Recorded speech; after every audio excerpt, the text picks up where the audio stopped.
Oh, hold on. Oh, I know. I think I know what happened. Sorry, hold on.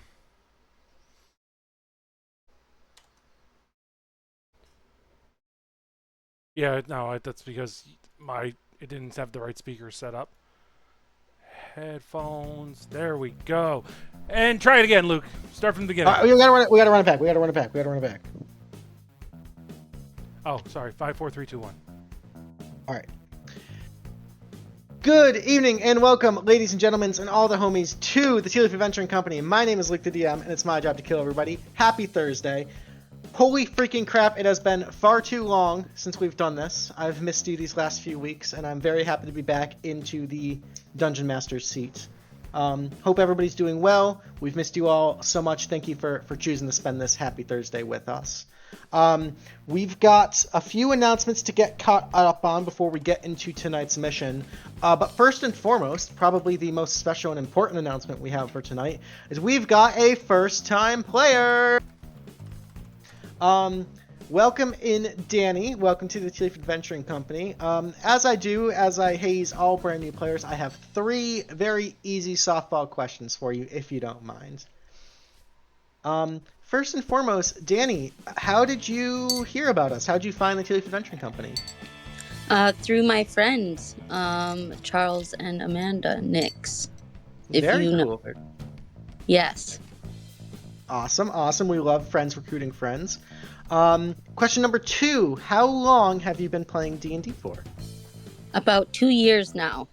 Okay, so you got some experience under your belt. Very cool.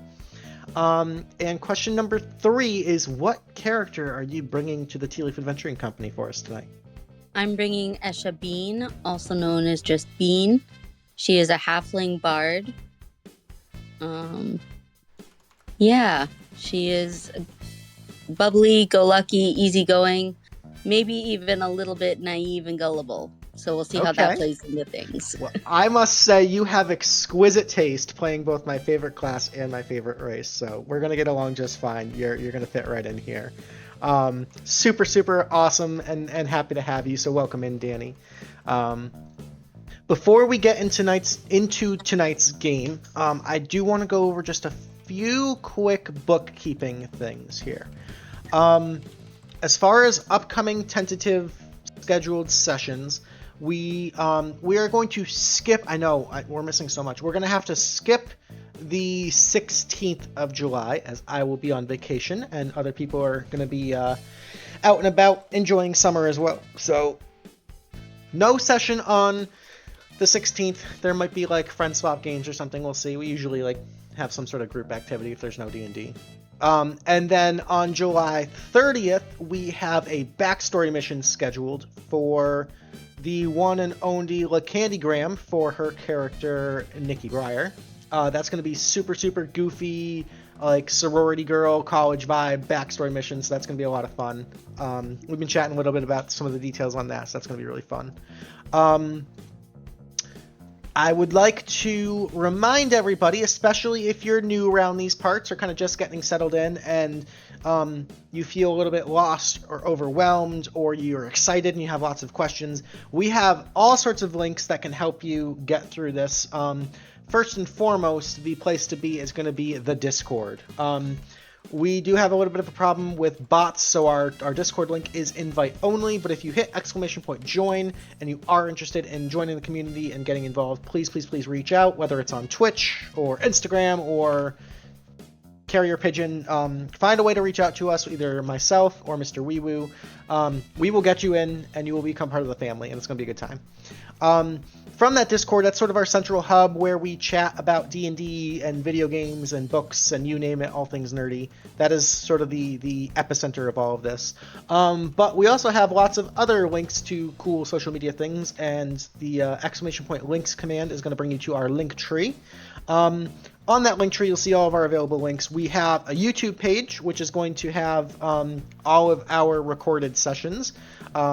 It's organized very nice and neat by playlist and by plotline, so if you ever want to go back and watch a session, or if you enjoy kind of catching up on the history of CAC kind of thing, that is the place to go.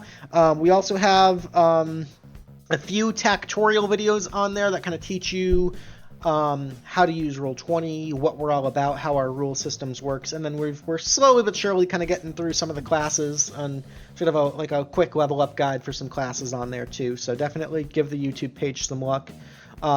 We've got Instagram, Blue Sky, all that good stuff too. If you want to follow on that for any sort of updates or news from the community, we'll be posting all that on there, usually about once a week. We also have, actually, I haven't clicked on the world tree or the link a bit. Yeah, so we've got the Discord, we've got the YouTubes, we've got the Instagrams and the Blue Skies. We also have an Etsy shop in there with some really, really cool, cute art kind of stuff. If you would like to represent the Tealeaf Adventuring Company and help support the channel, all really, really nice, high quality stuff there. Whether it's a hoodie or a t-shirt or a coffee mug or wine glasses or pillows with people's faces on it, definitely check out the Etsy shop and pick yourself up something nice because you deserve it, and all the money helps out the stream. If you are an artist and you're not a bot, and you are interested in some collaboration and you want to see some of your art featured on our merch, feel free to reach out to Merchmaster Pengy Rage, or again myself or Mr. WeeWoo. We're open to collaborations. We're open to talking about things because we love to support our artists in the community, and we want to have some cool art to have on this drop. So definitely don't be a stranger on that front. Other than that, I think that's all I've really got for bookkeeping stuff. Mr. WeeWoo, do you have anything else you want to add? It's fucking hot. No, I'm good. It's very hot. Alrighty then. If that is the case, I think, one second, sorry, I'm getting...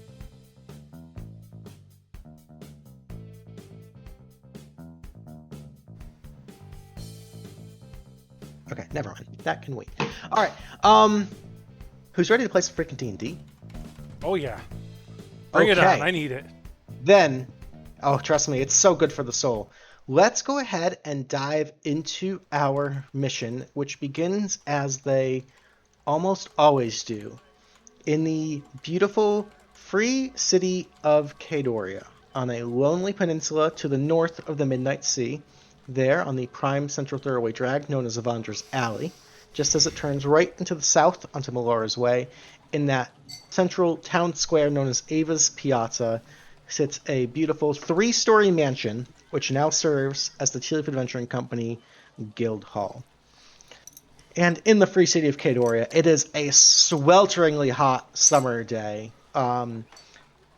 People are crowded in any sort of bit of shade that they can muster. A long line of civilians stretches all throughout Avandra's Alley, kind of wrapping into the piazza. But our story kind of focuses in on 2 new individuals to the Tealeaf Adventuring Company that sort of serendipitously just happen to arrive at the front door at about the same time. Mr. WeeWoo, as you are introducing a new character to level 1, go ahead and give us a quick little blip description of Barnabus for us. Barnabus is a 3-foot gnomish creature with a stereotypical old gnome with a massive nose, big floppy ears. Looks a little like a cross between Dopey and Doc from the Snow White Tales. Holding it this beautiful purple stone, looking through it and kind of following it along the street throughout the winding streets of Cadoria. This will lead me to the answers. Yes, it will. And he looks through and sees the Tealeaf Adventuring Company through the blue haze of the gem. That's it. This is the place. I found it. And he runs up to the door and knock, knock, knock, knock, knock, knock. Standing there at the door already, patiently waiting, is another new individual. Esha Bean, if you don't mind describing your character for us, what would someone see if they're looking at Esha? Bean is a whopping 3 feet tall halfling with curly blonde hair tan skin, and blue eyes. She's wearing blue dungarees, and she is patiently waiting with an expression of excitement on her face. Very cool. So as you guys both enter, Barnabas knocking on the door rapidly. Before the door opens, I do turn to Bean and go, "Are you looking for immortality as well?" Oh, by the gods, immortality. Quite something Yes. to behold. I've never heard of that before. It's attainable? Anything is obtainable through the magic of alchemy and transmogrification. The door Quite creaks open, interrupting your conversation. You see a shaggy, dark blue, almost black-haired tiefling with red skin and glowing golden eyes kind of poke his head out, kind of looking around and then looking down to meet your gaze, and kind of goes, "Hiya, can I help you too?" No time to talk. I don't need your sex potions. I need your secrets to alchemy. Actually, sir, if you're looking for the Alchemists and Artificers Association, I know where I'm looking for. I was here 300 years ago. I'm terribly sorry. I was born in this manor house, and I left very important notes here. Okay, sure. I'll go ahead and believe you at face value with no other evidence to the contrary. Awesome. Thank you. Welcome in. My name is Amnesty. My friends call me Amy. And you must be Esha Bean. I think I've heard you mentioned before by some of your friends expecting you. Welcome in, you two. Please make yourself comfortable. Refreshments are on the house. There's just a little bit of paperwork that you need to sign, but don't worry about that. We can handle that after fact. And actually, I think Reginald's been busy drawing up a new contract, so this might be actually really good timing. As you enter, there is a long hallway full of these like ornate portraits of fancy-looking halflings, and then another set of double doors that Amnesty will open up for you, leading into the Guild Lounge. You can see this massive, opulent room, rafters kind of leading up to the third floor with a wraparound balcony. There's a long, like, Hogwarts Great Hall bench-style seating arrangement there with all sorts of food just ready to serve. There's lots of tables and lounges and chairs. There's a roaring fireplace. There's a full bar with this really crazy-looking demon lobster-looking man there. In the back corner is a private office, and then a semicircular desk kind of in front of that office, where you see the owner and proprietor of the Tealeaf Adventuring Company, Reginald Tealeaf, a very well-dressed, professional-looking halfling, currently scrawling away with this giant feather quill on this rather hefty-looking contract, kind of a squint in his eye as he's focusing and scribbling, shuffling, referencing a bunch of documents. Furiously at work, doesn't even really lift his head to acknowledge the newcomers as they enter. Seated at the bar are three individuals enjoying their, I'd say it's about lunchtime, so probably like 11 o'clock to noon. Three individuals seated at the bar with the demon bartender. We have Periwinkle, Val, and Belladonna. The three of you guys, going about your morning business, kind of catching up on things, turn to see Amnesty walk in with the two newcomers. And Amy kind of goes, yeah, have a seat, make yourself comfortable, and if you need any help, I will be around, but I gotta go upstairs because I have to poop.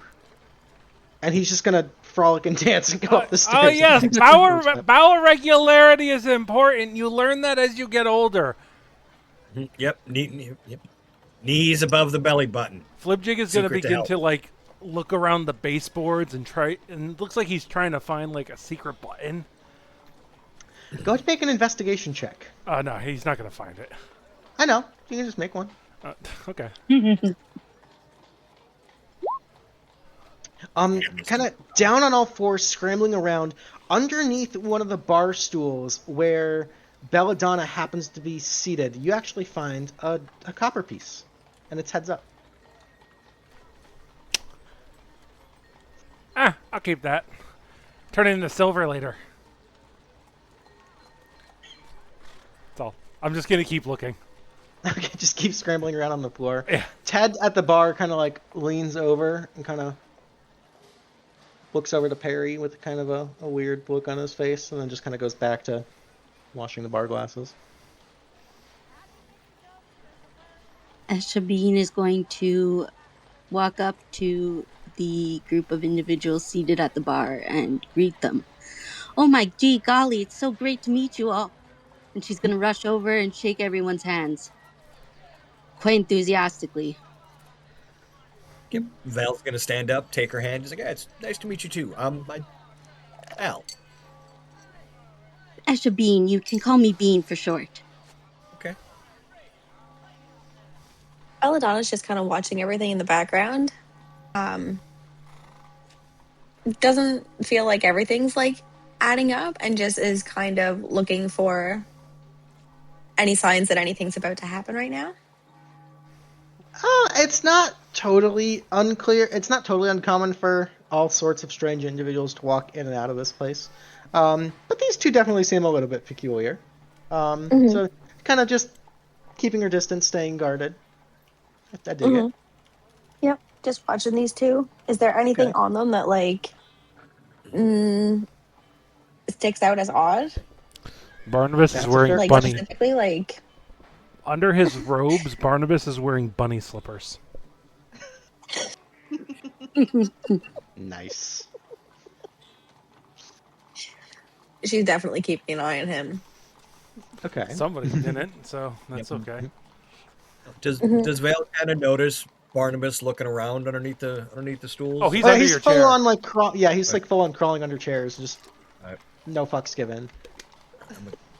Like kind of slyly just pull another copper piece out and like toss it a little bit ahead. Okay. Perry will get up and go over to Esha Bean and shake their hand and say, "Hi, I'm Perry. Periwinkle, but I'm Perry for short. I'm really excited that there are more new people, and I'm not the newest person to the Tealeaf Adventuring Company anymore. So this is really exciting. Hi. Bean is going to shake her hand back enthusiastically. Oh my goodness, it's so great to meet you, Perry. You too."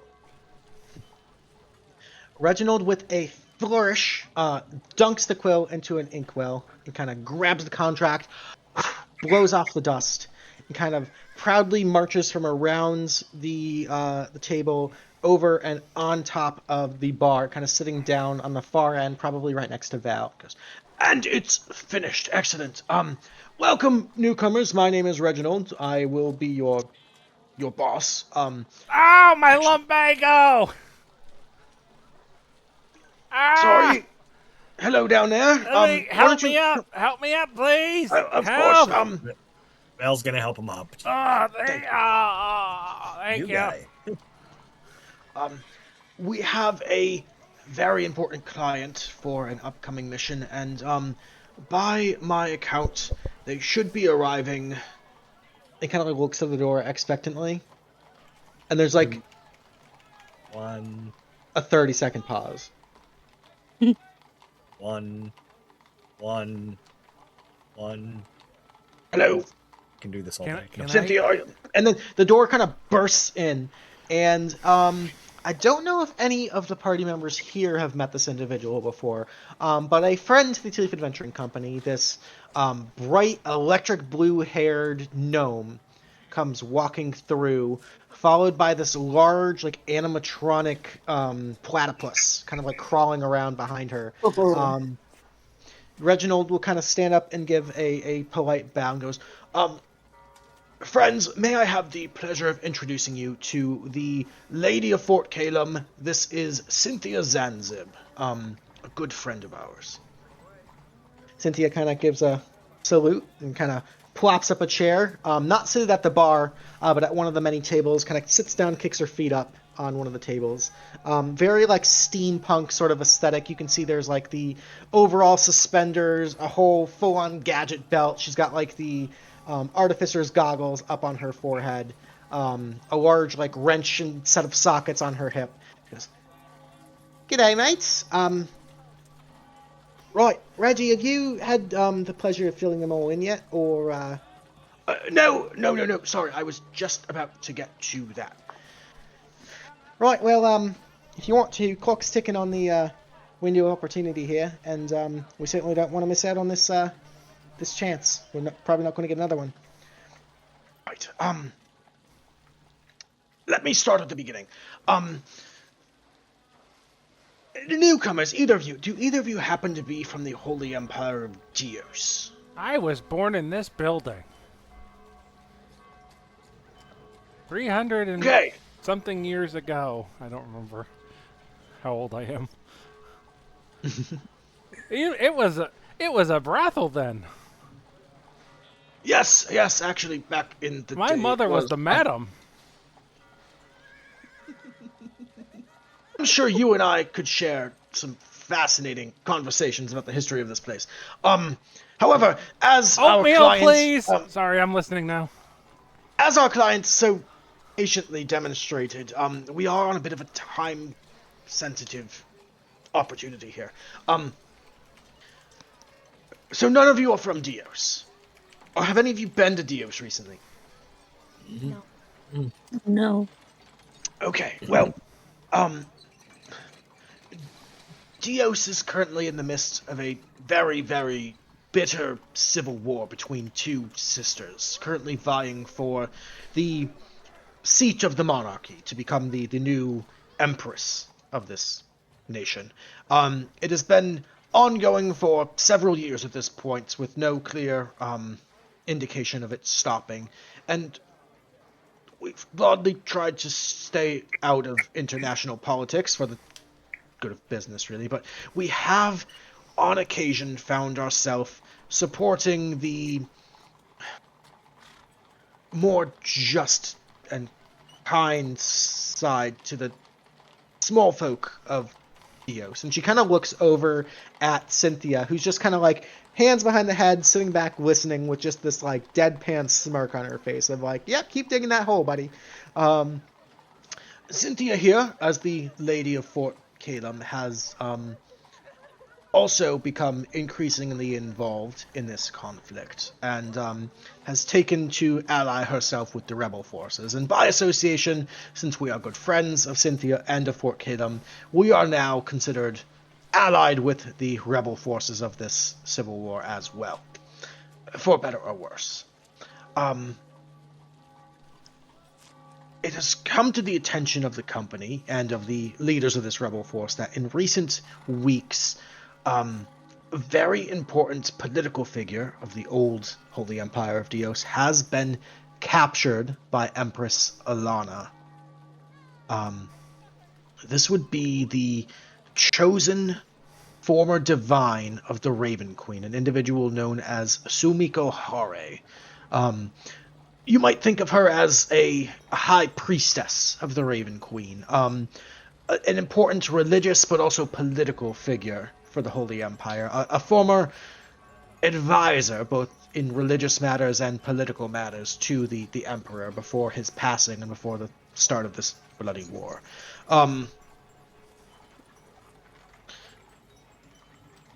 By all accounts, when the sisters broke out and sort of declared sides, vying for the throne, many of the other chosen divines formally declared with one side or another, lending their support and their influence, their magic to the cause.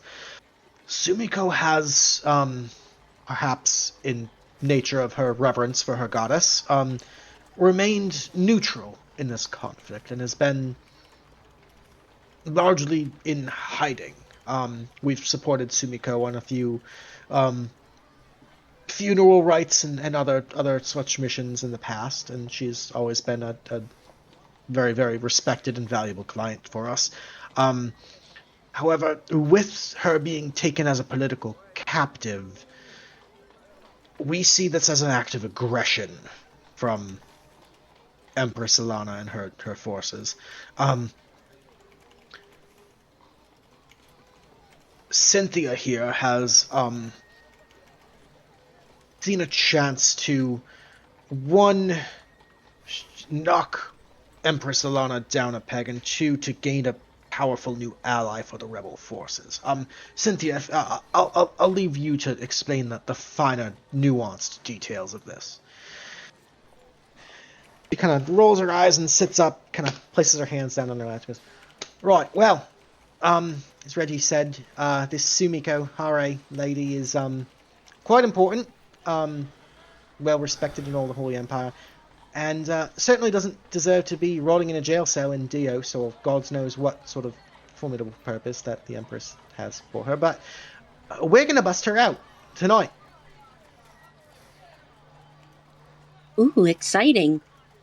You betcha. Now, in true Diosian fashion, and what this evil bitch is up to, there's actually a whole celebration festival happening right now in Dios as we speak. We're talking like full-on military parades, drinking, dancing, feasting. They are having a full-blown victory party over the capture of Sumiko, which, again, I would say kind of shows just how important it is. Now, we're going to use that party for our advantage, because if there's one thing Diosians love, is a good party. And if there's one thing they love to do when they're partying, it's getting quite drunk. Now, what opportunity could make that night even greater for Dios, even greater for Ilana, if not capturing one political enemy, but two? Yes. Yeah, yes. You. So here's how this is going to go down, and I need you to chipper up and pay attention. Now, I understand that all of you are relatively new, if not brand spanking new, to the Tealeaf Adventuring Company.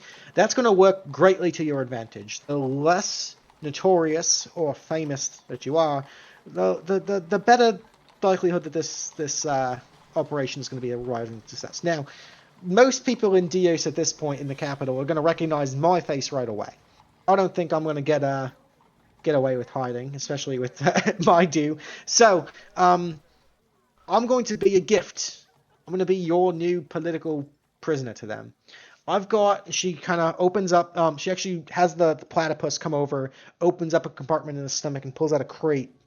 And in the crate are a number of these large, like, opulent silver and gold, like, tabards and bits of armor, all in sort of the Diosian insignia. She goes, you guys are going to dress up as some lovely-looking Diosian guards, escort me to the prisons, where we will then break loose, find Sumiko Hare, and bamf the fuck out of there with our new political ally in tow.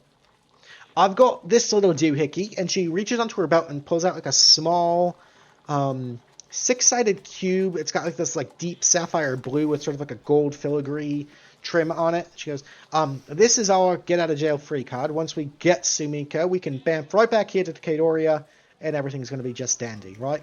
The hardest part is going to be getting in, which is where I'm going to rely on you guys. Now, hopefully, all of the guards here are going to get nice and shit-faced tonight. We're going to use that to our advantage. If we arrive under the cover of night, you guys put on a halfway decent act. We should have minimal resistance sneaking in. They're going to be so excited to deliver one of their most hated political enemies as a new...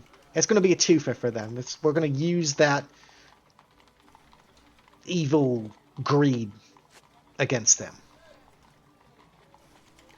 Does anybody have any questions? Yes. Shoot, go for it. So, if they have this really important prisoner, why would the guards be out drinking and partying? Wouldn't they be guarding the prisoner? Meaning, when they get caught and killed, then Alright, in the event that this does go south, I'd say weapons free. They're all evil scumbags. You've seen what they're doing to the small folk of Dios. I've got no qualms about you using whatever force you deem necessary. However, I have to imagine that many rungs down the ladder, there's got to be guards stuck on guard duty, even in the middle of this party, right? We're talking guards to the entrances to sort of the prison cells, the dungeons underneath the royal palace. If we travel by boat, there should be a nice little docking station where we can come ashore, talk our way through things, and get into the dungeons. Once we're in the dungeon, I'd say all bets are off. We're just going to search for Sumiko as fast as we can, take out the guards, extract her, easy peasy. I'm not claiming this is a perfect plan by any means. I understand that there's an inherent risk to doing this sort of thing, but from my understanding, that's what being an adventurer is all about, is it not? Not wrong. Absolutely. Oh, thank you for the oatmeal. Right. You old timer. Yes. You might actually. I've got a disguise for you. How religious would you say you are on a scale of like 1 to 10? I grow closer to the gods every day. Wonderful. She hands you like a priest's outfit. From Dios. He goes, I think that might be It's a more little your long style, on man." me. I'm going into Yeah.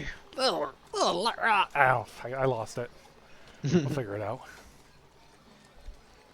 A little long on me. That'll be fine. Right. So again, I'll be there in cuffs. On the gift you're delivering me to the Holy Empire, Empress, and we'll go from there. Now, Everybody sound good with the you'll be able plan? to get out of these cuffs easily, yes? Oh, right. I mean, especially if they're not locked, right? Easy peasy. Belladonna would like to know if there's any possible benefit to us even maybe having like a backup disguise as someone that's there to deliver more drinks since they already like to party. You're going to find some weak links that are going to be like, oh, well, of course, there's something coming. So maybe if we have to switch directions quickly. That's not a bad idea. So you think we have like a few gods, a priest, maybe like Mhm. a barmaid, tavern wench? I feel like that would be fantastic because the only thing that will drop jaws faster than beer is boobs. Like, this is an excellent idea. You know, she's. I knew coming to you folks was going to be. You always know how to handle. Is that a volunteering then, Miss? I don't believe we met. I'm Cynthia. Your name is I'm Belladonna, and Belladonna, right? I feel like I'm built for this. Right. Absolutely. I Do we must have say, anything that's still, you know, gonna allow me to be like agile and nimble, but like I'm cool with leather. I don't have a bar wench's outfit ready made in my kit here, but I'm sure you can whip up something. No, I don't. Never mind. I was gonna get. It was like, do I go dirty old man? I was thinking about it. For this, I feel like it's what the mission calls for. He's a priest right now. I have a disguise kit. Perfect. I Ooh, was gonna say excitedly. yeah, actually, Esha, if you want to Makeover. roll a disguise kit check for Belladonna, and I'll say you have help on this, you'll have advantage. Let's go ahead and make it intelligence based. Intelligence based. Yes. Okay, so I'm going to just let my character sheet load for a minute. Okay. Sometimes it can be a little slow. Me too. Are we all rolling? No, so this is just going to be Esha Bean. Okay. And Good then luck, on Bean. the bottom left-hand side of your screen, there's going to be a button that says Disguise Kit. Yes. And then it's going to ask you what stat you're going to pick intelligence. And then it should automatically roll for you. Okay.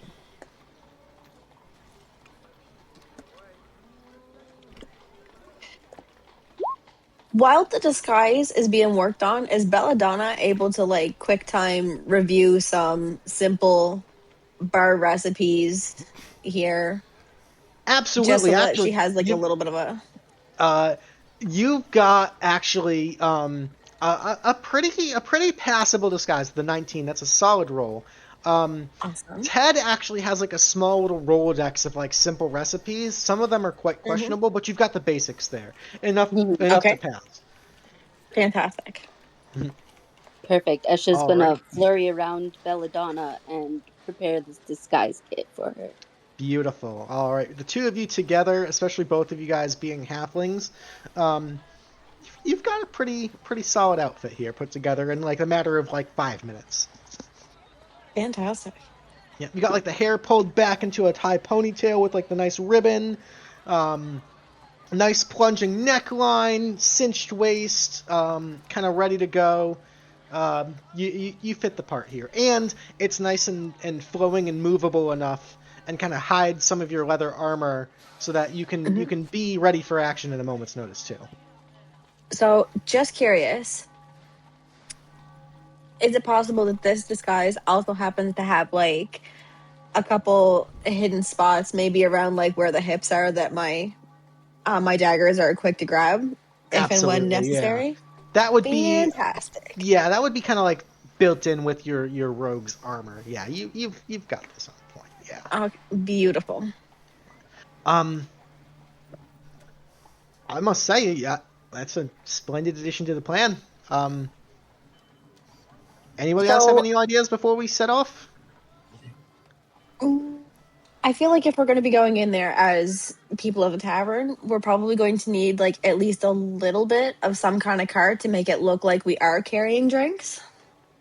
Well, see, we're going to be arriving by boat, so that might be challenging. Does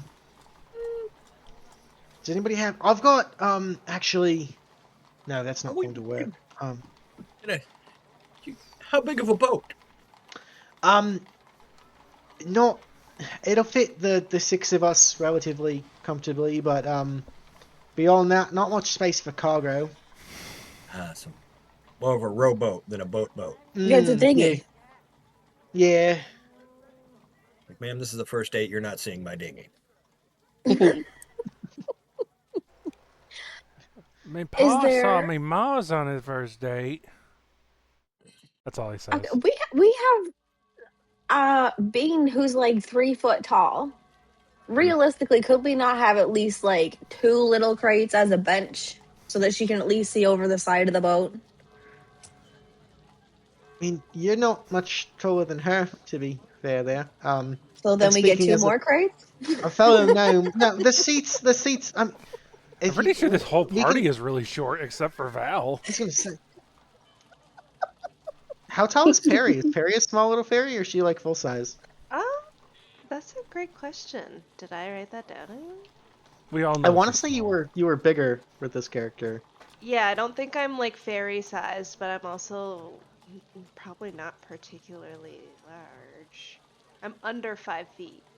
Okay, so you guys are kind of short stacks except for Val. Yeah, yeah. There's always one. So, So since we have a very mm, physically efficient dynamic, does that allow us Um, to? Because I feel like we Reggie, need to at least have a couple cases of something that they actually drink so that if we do get stopped and we have to just be like, hey, sorry, whatever, we can quickly hand off a couple bottles and like not grab suspicion. Because I'm a otherwise, performer. like, I can perform mm, for us on the spot if we get caught. okay, you know what No one also will helps question me. performances? No one will Solid question me. I can walk alcohol. anywhere. Mm,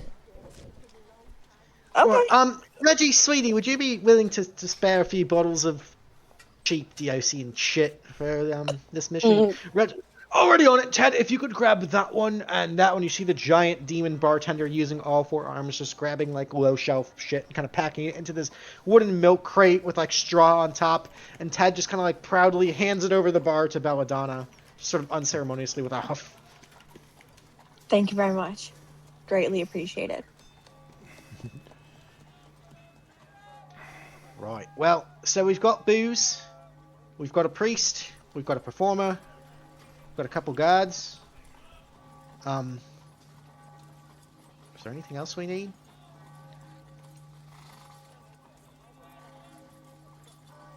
Right, well, times are wasting, and we've got quite a bit of a sale ahead of us, so if you guys don't mind following me, we can get this party started. Alrighty. Alrighty. Reggie, assuming we make it back here with Sumiko, Fort Caleb's prepared to deal out the appropriate sums that we agreed upon last week, and Reggie goes, right, of course, I will, paperwork's actually all finished, it's on my desk. Yeah, alright, you folks, head out with me. And she gets up and starts walking out of the Tealeaf Adventuring Company. You guys are following? Yes, Yeah. Bean is going to follow. Belladonna's on the way. Alrighty, you guys walk out into Ava's Piazza, taking a right, heading down Melora's Way through Solomon's Sums, down into Coupander's Key, where you can see a pretty sad sailor's skiff is there waiting for you, that Cynthia kind of takes the crate, loads it, and takes a seat and kind of sits at the oars, ready to row. Well, we've got a couple hours of rowing ahead of us, so if anybody's got any good stories, make the time pass. I have Thing where the many itty-bitty- stories. Gather around. I'll help row. Jesus. A few hours pass, and you guys get to learn a lot of very, very specific details about Barnabas's upbringing. And one time, there was a tiger loose in the old brothel's back kitchen. And Mama, she said, "Get the damn tiger out of there, Barnabas, or I'm going to throw the shoe at you again." Oi, shut the fuck up, We're here. You guys no way to see, speak to your as elders. you've been rowing, as night has clearly fallen at this point, you see the massive fortress, like, curtain wall of the capital city of the Holy Empire of Dios here. There is an armada of warships and trade galleons just kind of docking outside of this wall in this small little harbor area. You guys on your tiny little dinghy just nimbly, like a smuggler in the night, weave your way through, attracting very little attention. It's a perfectly average As you dinghy. guys come up... Sorry. continue. As you guys... God damn it. As you guys find your way into this small little sheltered alcove, you can see a large wooden dock kind of wrapping around and then a staircase leading up kind of into the interior wall of this castle. You see Cynthia kind of like reaching into the crates and kind of like pulling out a pair of manacles as she goes, "Alright guys, I'm going to bank this on you," as she kind of starts to put the manacles on her own wrists. You can hear music and cheering and laughter and celebrations coming from the city itself. There's like smoke rising if there's like large cooking fires going. You actually see a few sets of fireworks go off above that, up above the curtain wall. This is full on like party time celebration here. As the boat gently slides to the docks, I'm going to bring us to the first map for tonight.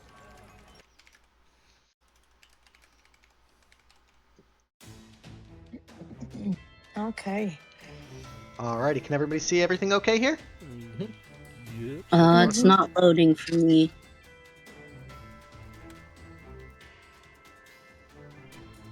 I just see the grid. Oh.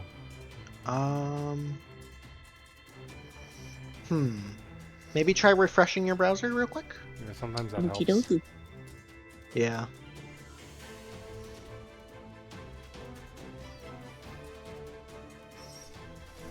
As you guys pull up and start to disembark from your small little dinghy, Cynthia kind of takes her spot in the midst of all of you, kind of hands at her side.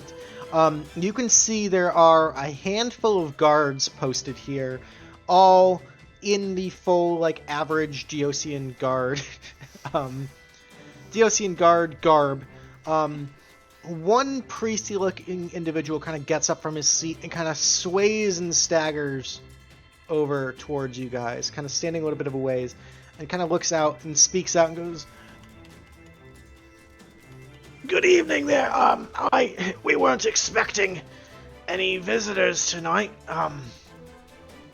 We fuck are you?" captured the Zanzib!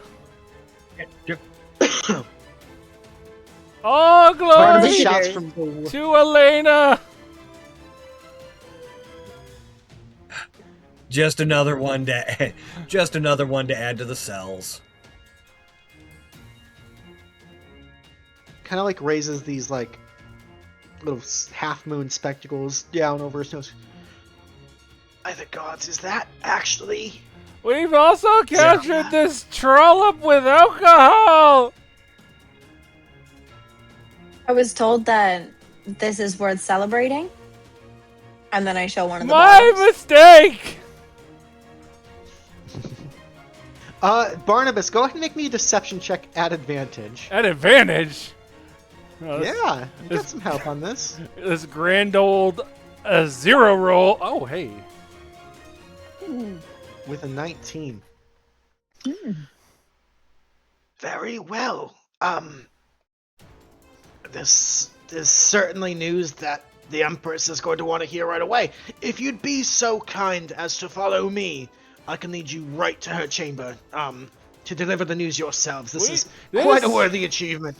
This is a dangerous prisoner. We shouldn't be walking her through the streets. She needs to go to the dungeons right away. Oh no, trust me. Alana is not partaking in tonight's celebration. She's got her own agenda.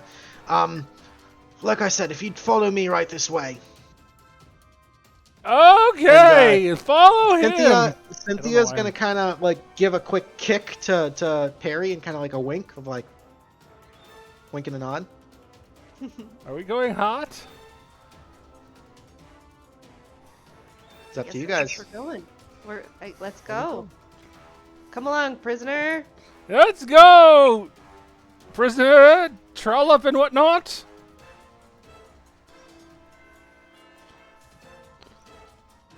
The priest kind of stops at the first guard, who's like just about done with a full heavy tankard of ale, and he kind of takes a spear and kind of puts it in front. He goes, "Well there, Bob. Who's all the new folks?" "Oh, they said that they've captured Cynthia Zanzib, rebel scum. I'm going to go deliver the prisoner to the Empress, and we'll get an even bigger reward."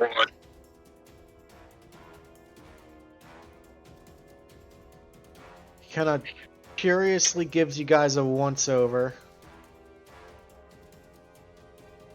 He takes the spear and kind of points it directly towards you, Belladonna.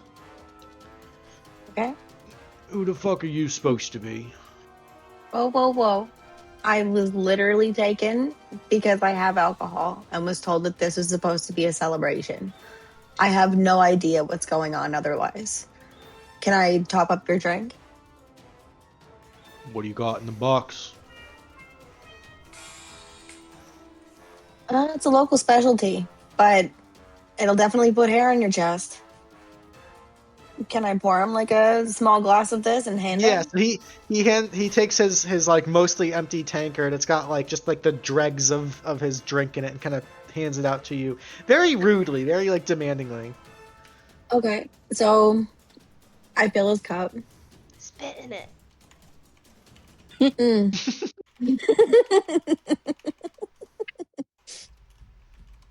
I'll cover you. They'll never know. They'd probably pay extra. I mean, what? You ever done a hurricane shot? That was what I was thinking. Right. Be on with it then. Thank you. Priestess kind of Somebody blesses you. Along.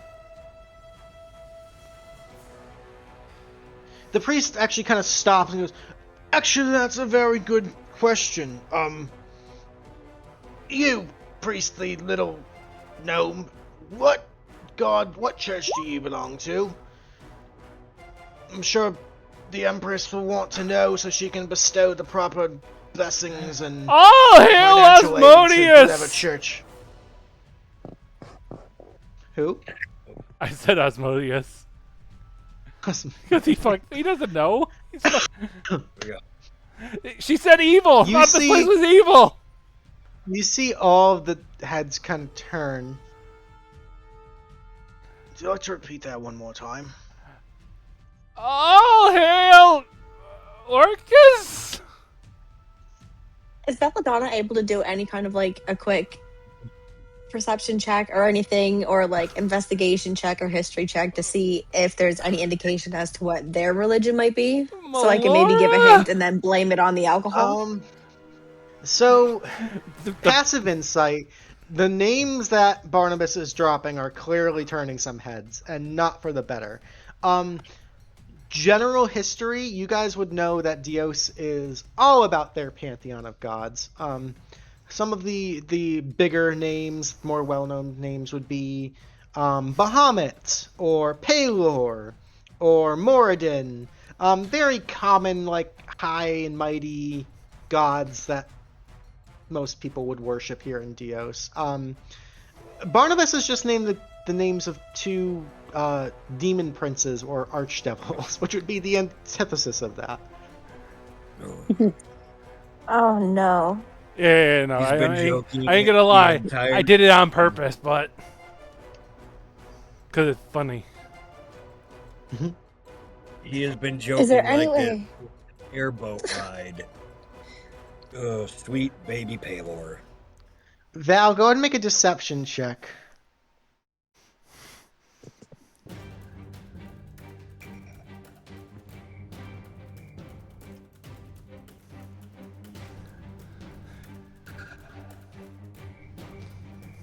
Uh, 11?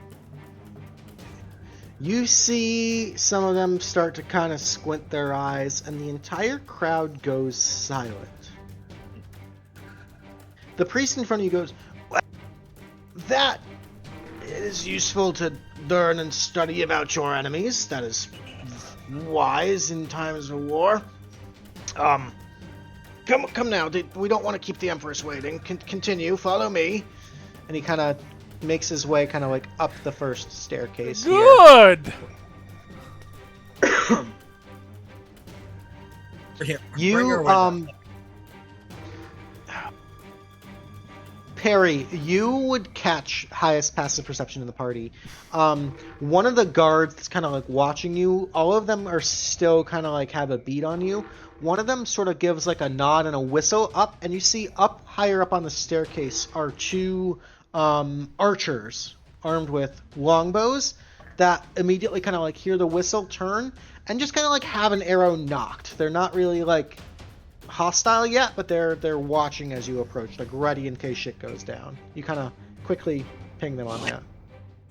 Perry is going to lean into the closest guard to her and kind of conspiratorially whisper, "The old priest, we're letting him think he's in on it, but we actually picked him up for treason for all the things you just heard him saying. He was spouting that earlier and causing a big scene, so he's actually going into the jail cell as well.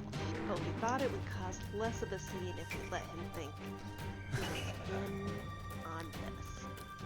But Perry, go ahead and make another deception check for me. This one's going to be a little bit of a higher DC. how do I do deception check? So if you open your character sheet, Oh, it's on the okay. I didn't Yep. realize it was a skill. yeah, that's one of your skills. Yeah. So a 13. Not bad.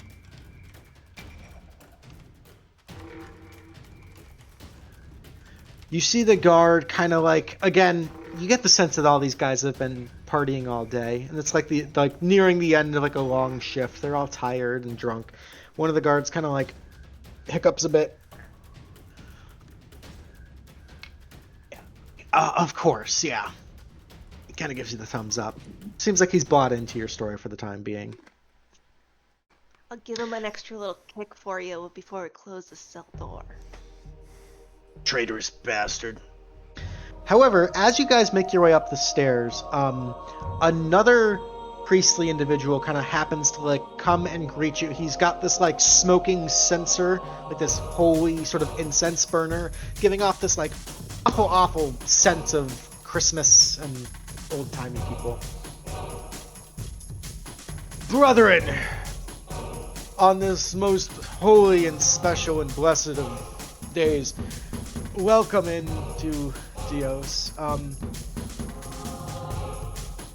Brother Aldonis, please introduce me to our new guests here. May the light of Corellan shine upon all of you. Sorry, it's a very exciting day here. I'm sure you've all heard the good news. And we bring better news! The traitor Zanzib has been captured. Well, don't let me stand in your way, then. You literally are! He kind of, like, takes a step back and, like, accidentally trips and stumbles and just kind of, like, ends up, like, sitting down on the top step of these stairs. He kind of, like, scooches out of the way for all of you. May Moradin forgive your party foul. As you guys scooch along, one of the archers kind of gives you a nod and just kind of like keeps their eye on you. Kind of whistles, goes, "Oi, you! Stop right there." Kind of pointing to you, Esha.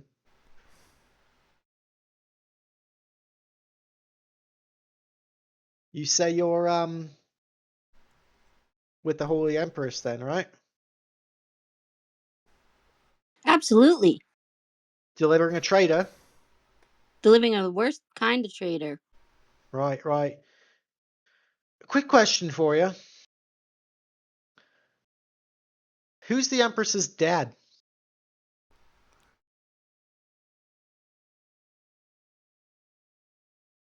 The Emperor? The Emperor who? The Emperor Father. Right, what's his name, love?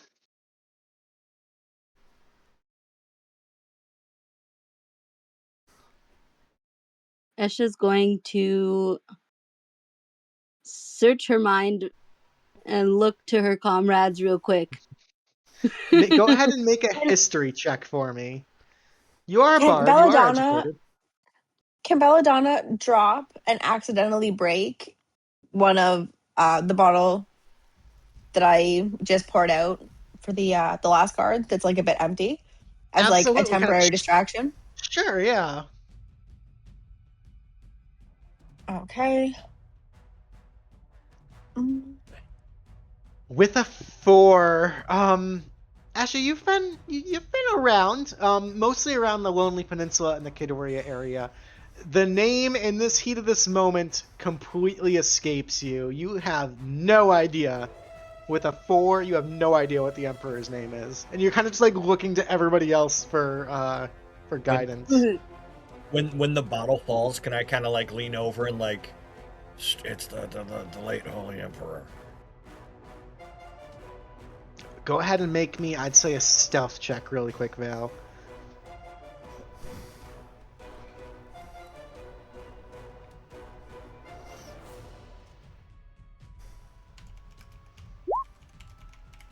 With a 19, with the combination of the distraction of the bottle, you kind of quickly lean over and just kind of you manage to get the point across that it's the late Holy Emperor. The guard kind of like turns, looks at the bottle, kind of looks over you, and goes, "Well, it's the late Holy Emperor, actually." Right. Yeah. God's bless him and whatnot. But Alana's going to do us some good. She's going to turn this place around. Graydon was a good king, a good emperor, but the gods have really shown their favor to us these last few years, and hopefully soon this whole bloody war will be put to rest and we can all go back on to our regular lives. Yes. Praise the gods. Mm-hmm. God's bless. Right. Praise them. Testify! When you go in there, there's going to be a whole complicated maze. Actually, here, because this is a day of celebration, he reaches over and pulls out. It's kind of a crudely drawn map of the inner networks of the dungeons of the Diosian palace here, and he kind of circles one room on that, and taps it. That's where your Empress is going to be if you'd like to deliver your prize personally. She should be most gracious. Thank you kindly.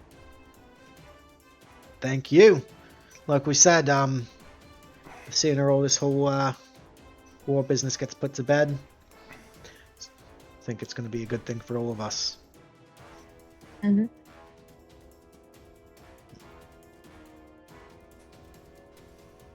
The priest has stopped escorting you and is now currently like drunkenly chatting up the other priest who's like sitting there trying not to barf on the top step. He's like rubbing his back a little bit. The two archers are still kind of like watching you, but seem to just be willing to let you pass up and go past.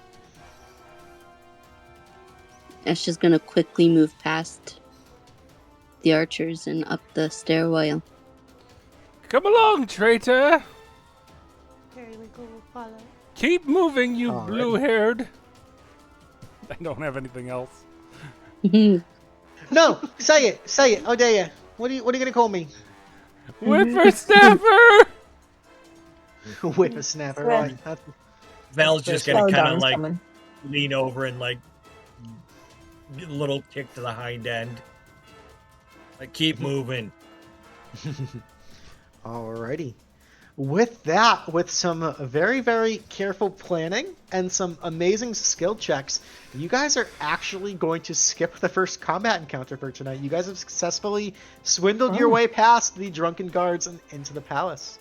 Well done, you guys. When we're out of sight, I'm going to cast Mage Armor. I forgot about that. Huh? When we're out of sight, I'm casting Mage Armor. Okay, will do. All right, I think this is a great chance. We are going to go ahead and take our quick short rest here as you guys enter the Dungeon Palace.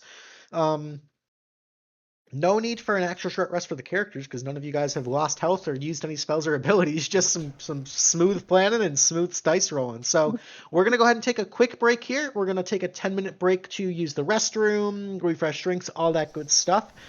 When we get back, we are going to continue this story and see if the party's luck can continue. So stay tuned. Check out all those social links. Check out the Etsy shop, and we'll be back in just a little bit.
And welcome back. Thank you guys for hanging out during our beginner tier mission here. Our party has successfully infiltrated the dungeons of the Diosian capital without conflict, without bloodshed.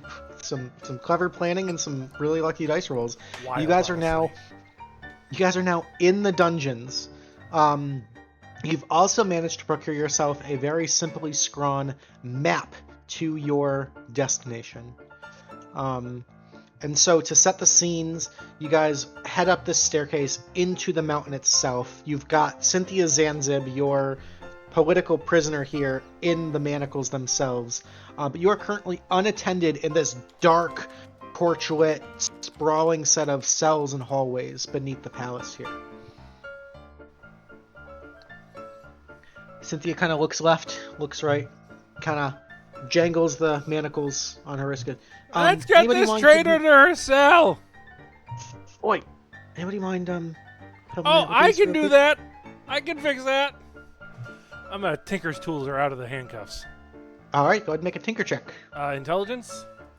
Yep. And I miss. You fiddle around that and she goes, any other volunteers? No, give me one more shot. It's a tough lock, what can I say? I mean, I made them myself, so I don't expect them to be... You made You're these done. like crap! Let me take. This ain't Let me like take a they used shot. to make things 300 years ago. Alright, do you want tinker tools or do you want thieves tools? You can do thieves' tools if you want. Alright.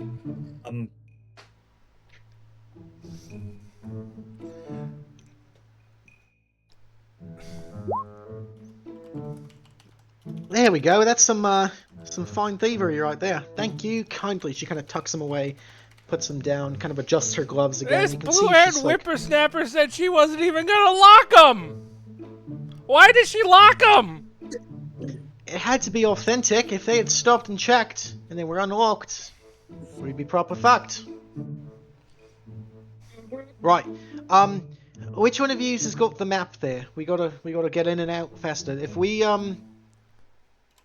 get seen, I'd say keep up the same routine. You guys are doing great. I'll follow your lead. Bean is gonna hand over the map to Cynthia and show her where the drawing is. Alright.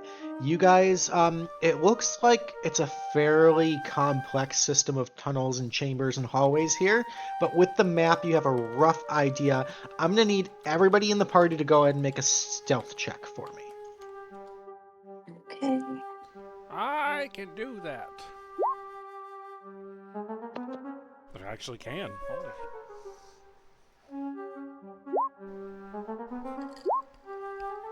Ooh, the natty one. Wait, she's a halfling! Right? She's a halfling, so go ahead. Yep. Go ahead and roll me. Actually, I'll just take the 17. Alright, so I've got a 16, a 9, a 20, a 13, and a 6. You guys cautiously, quietly creep your way through these dungeon halls, which seem remarkably empty. You hear the occasional rattling of chains as a prisoner will kind of walk up to the bars of their cell to get a closer look at you, but other than that, it is the soft sounds of your feet on these hard stone floors, the slight rumble of open flame torches kind of lighting the way in here, but you do not see any other guards, you do not see any other people. It is quiet. Too quiet. As you round a corner, Perry, with your high passive perception, you start to hear a low rumbling of conversation, a group of people, maybe 5 or 6 distinct voices, all kind of talking and chattering over each other. If you were coming down a hallway, it sounds like there's a door on your left, like you're running along the wall to that room, and it's on the other side of that wall. There's people talking in there. You kind of hold up a hand and the party stops. I bump into somebody. Everybody be quiet and look like we mean business. We're just doing what we're supposed to do. We're supposed to be here. We're bringing a prisoner. But don't make any stray comments. There are people ahead. We just have to look like we're doing. Should I pray right now? No, don't pray. Nope. Just keep going and be silent. I like to pray. Harry, make me a here. perception check.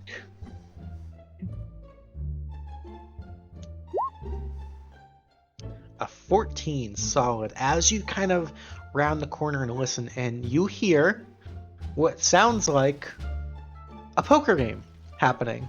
You found sort of like a guard's barracks or some sort of office. The door is creaked, and there's like a little bit of light kind of flowing out.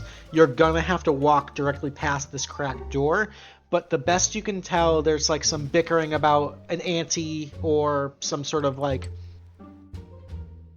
some discrepancy amongst the results of the most recent poker hand, and a bunch of drunk guards are arguing over splitting the pot or who gets the pot on this particular hand. They're playing a poker game of some sort. Seems like they're mostly distracted. I say we go now. Yeah, while they're arguing, yeah, we'll sneak by. Alrighty, as It's a you natural guys environment for them. Okay. As you guys walk past, I need everybody to make one more stealth check for me. This one's going to be a little bit higher DC.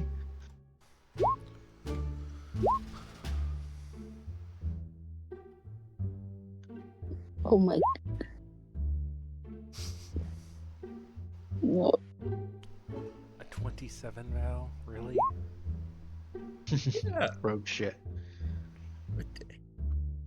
Alrighty.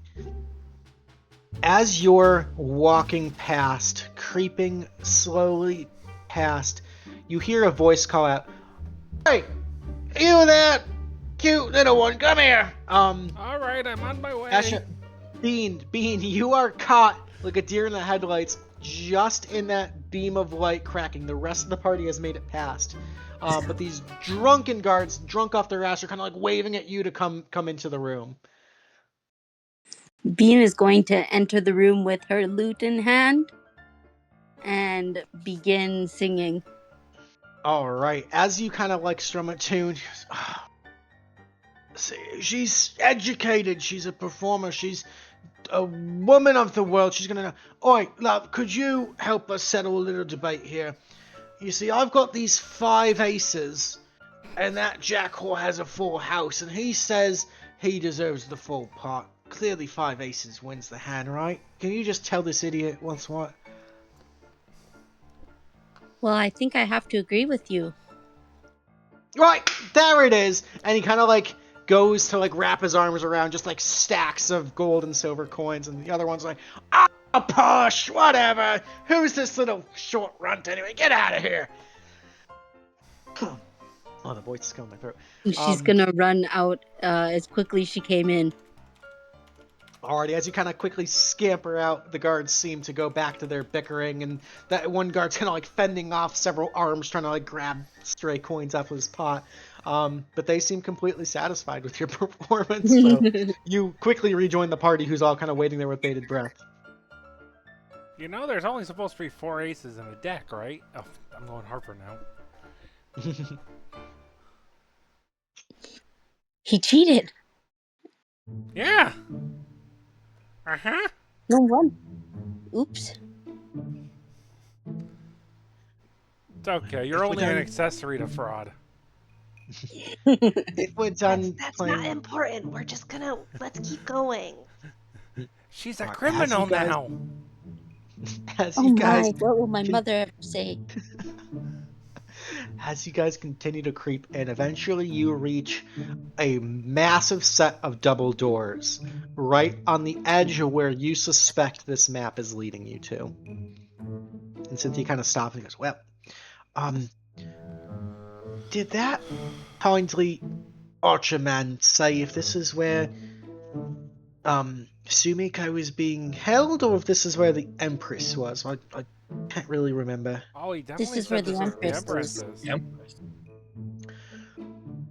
Right. We're bringing you to her. Surprise! We're traitors. Right. No. Yeah. No. Cute. Just suppose be prepared for anything in here. By all accounts, Alana is rotten, evil to the core, not to be trusted. Also not to be trifled with. I guess all of the daughters of Dios are blessed with some sort of divine magical prowess. It's unclear. I've never seen her in person myself, but from what the rebel forces say, she's quite capable. If we're Again, facing a formidable opponent, maybe we should just try and find Kamiko instead. Yeah. We got to get her out. right. Number one objective is we get Sumiko, and I've got this little doodad, so stay close, and we can bamf the fuck right out of here. I just hope it's not any more complicated than that. Right, well, again, I'll follow your lead. You've been doing great so far. Shall we? Shall. Right. I'm going to drag you guys to the next map. As you push open these large double doors, the kind of groaning sound of stone scraping against stone and rusty hinges open up, you see a massive tiered chamber before you. Several priests and dragonborn guards are sort of currently kneeling in reverence as you see at the far end of the chamber on this high dais a statue of what some of you might recognize as a depiction of the platinum dragon Bahamut, kind of spreading his wings over this altar in sort of this protective, godly pose. You see a very, very elegant, noble, almost angelic-looking woman with this long, Targaryen-looking platinum hair and a tight braid. This very regal, elegant outfit on her. Currently in the middle of what appears to be some sort of blasphemous ritual.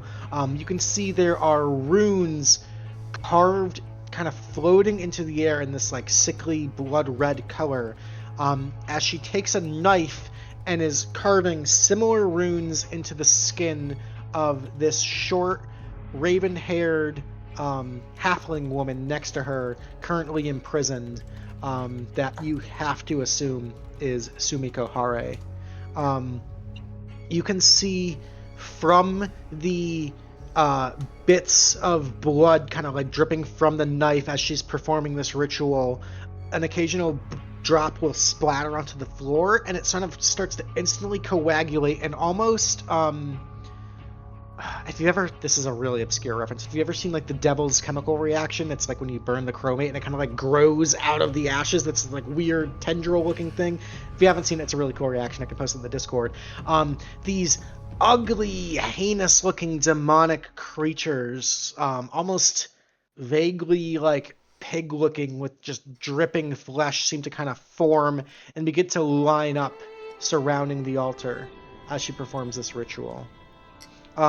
You see Sumiko sitting there, kind of like gritting her teeth, but not putting up any other sort of resistance at the moment. You can see there are a number, like probably like 4 runes carved, starting at like the collarbone, going down her left arm.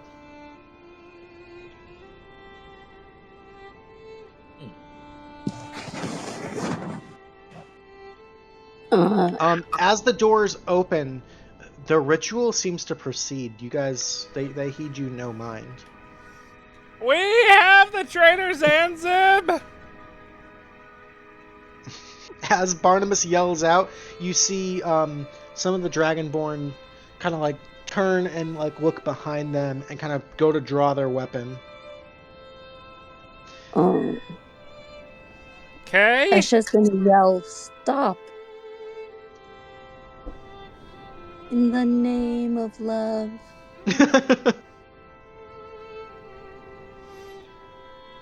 You would see in the middle of this ritual, Alana kind of stops for a moment and turns and looks. deal with the interlopers. This ritual must be completed. And she just kind of like turns and goes back to her business here. You see the guards immediately kind of turn. The priests start to glow with this like holy divine aura. And I'm going to need all of you guys to go ahead, click on your tokens, and roll me some initiatives.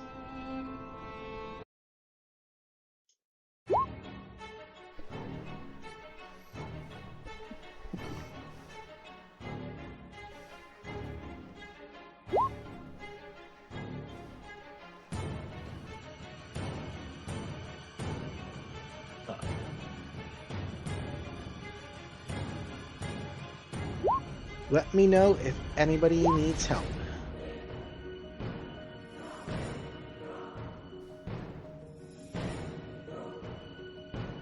Alrighty, we got Esha Bean at an 8, Val's at a 6, Belladonna's at a 12, Perry's at a 20, and Barnabus is at a 20. Very nice.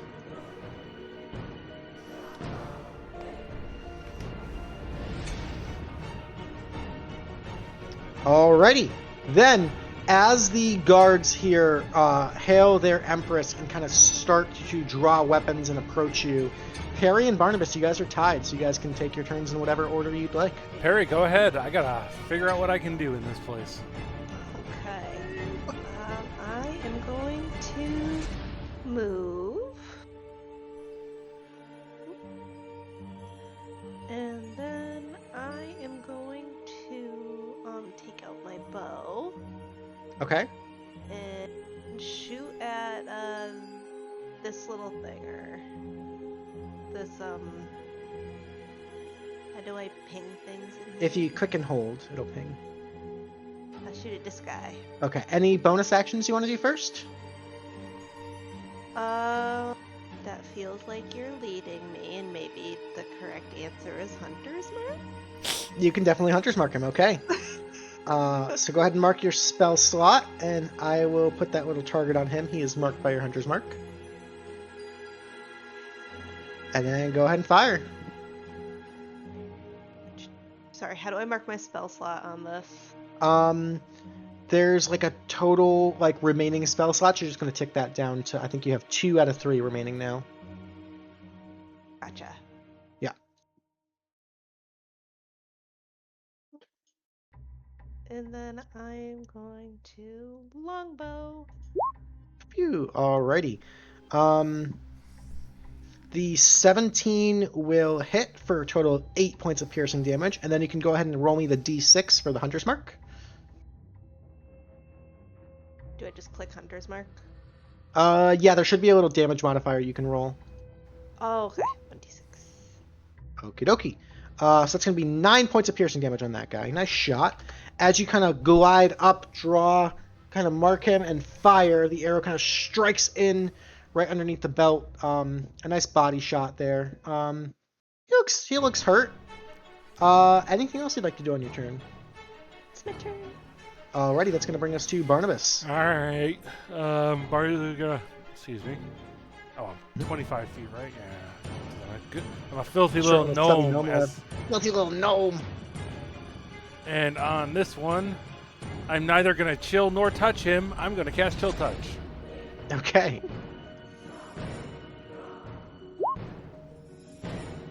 A 7 is going to be a miss. Yeah?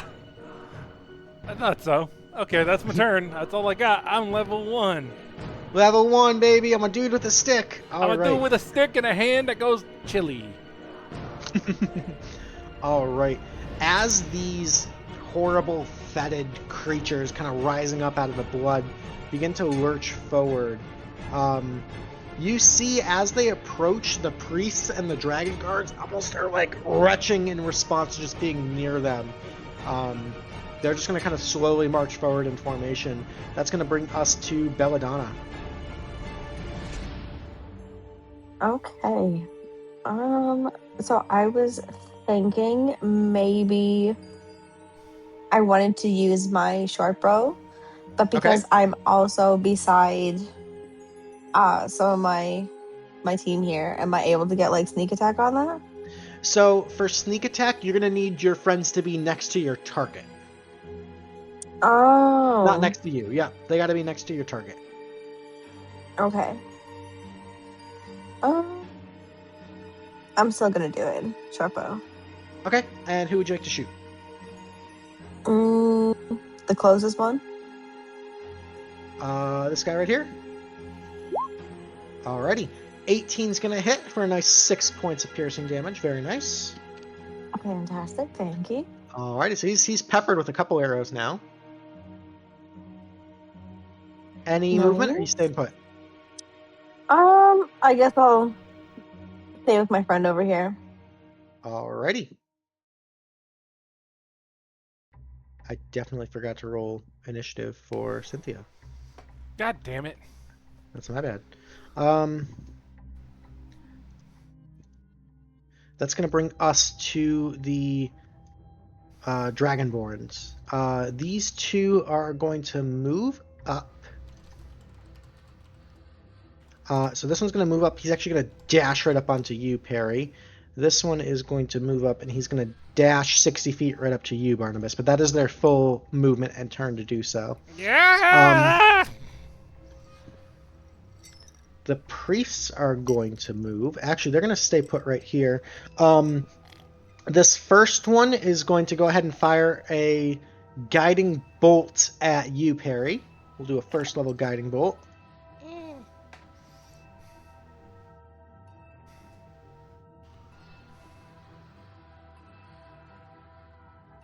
Why doesn't it let me catch it at level 2? It doesn't Weird. need it. Guiding bolt, that's going to be a 13 to hit. Miss. Okay. The second one here is going to go ahead... We're going to do the same thing. We're going to double guiding bolt. We're going to focus fire. They're a coordinated team. So another guiding bolt towards Perry. That one's going to be a 14 to hit. Miss. Alrighty, kind of dodging out of the way these two spells. That'll be their full turn. So it's going to bring us to Bean.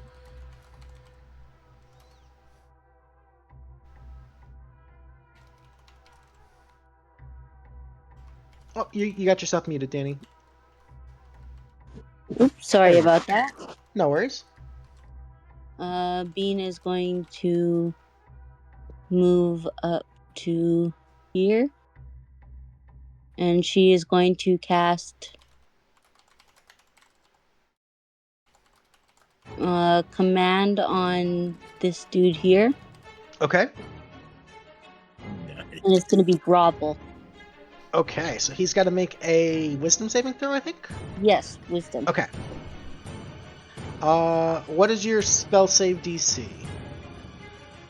How do I check that? It should be on your spell page right at the top. Spell save DC spells. 13. 13. Okay. Unfortunately, he rolled a 15, so as he kind of looks over to you, you tell him to grovel with like a strum of your instrument. He kind of momentarily starts to drop down on one knee before kind of like realizing the arrow sticking out of him, kind of fights through the magic. So he does resist the spell. And with my bonus action, I'm going to cast Bardic Inspiration on Perry. Alrighty. Perry, I'm going to give you this little blue dot there. Ooh. So you have a d6 you can add to any attack roll, ability check, or saving throw. Nice, thanks. You're very welcome. And that is going to be Bean's turn. Awesome. That's going to bring us to Cynthia. She is going to march forward. As she does so, she kind of slaps her knuckles together, and you see this like electric charge kind of come up, and she's going to make 2 Thunder Gauntlet strikes at this guy. First one's going to whiff with the natural 1. The second one with the left cross is going to hit for 7 points of lightning damage. Alrighty. She kind of like shakes her left hand a little bit. Haven't had the chance to use these puppies in a while. That's going to bring us to Val. Alrighty. Val is going to pop up 30 feet. Oh shoot, where did I just get to? Alright. Yeah, Val is... Oh shit. Go. Val's There you gonna pop up 30 feet. Bonus action. Gonna bring out everybody's favorite tentacles. Tentacles. Okay, let me get you a. We should make a token for Tentacles. Yeah, we Remind me of should. that after the game. What have I been using? I think I've been using Probably just Riptide. Riptide. Yeah. Same thing we always use. Yeah. I'm And gonna put tentacles up over here. right about there. Okay. Oh, I'm sorry. I've seen the green. Right there. Okay. Sir. Alrighty. The 11 to hit is gonna miss against the Dragonborn guard. That's quite all right. All right. Just watch him. Yep, he's gonna reach back. Hey, let's take a shot with this, and he's gonna pull out his pistol he's been working with a little bit, Okay. and he is going to take a shot at this one. Alrighty. Let's go for it.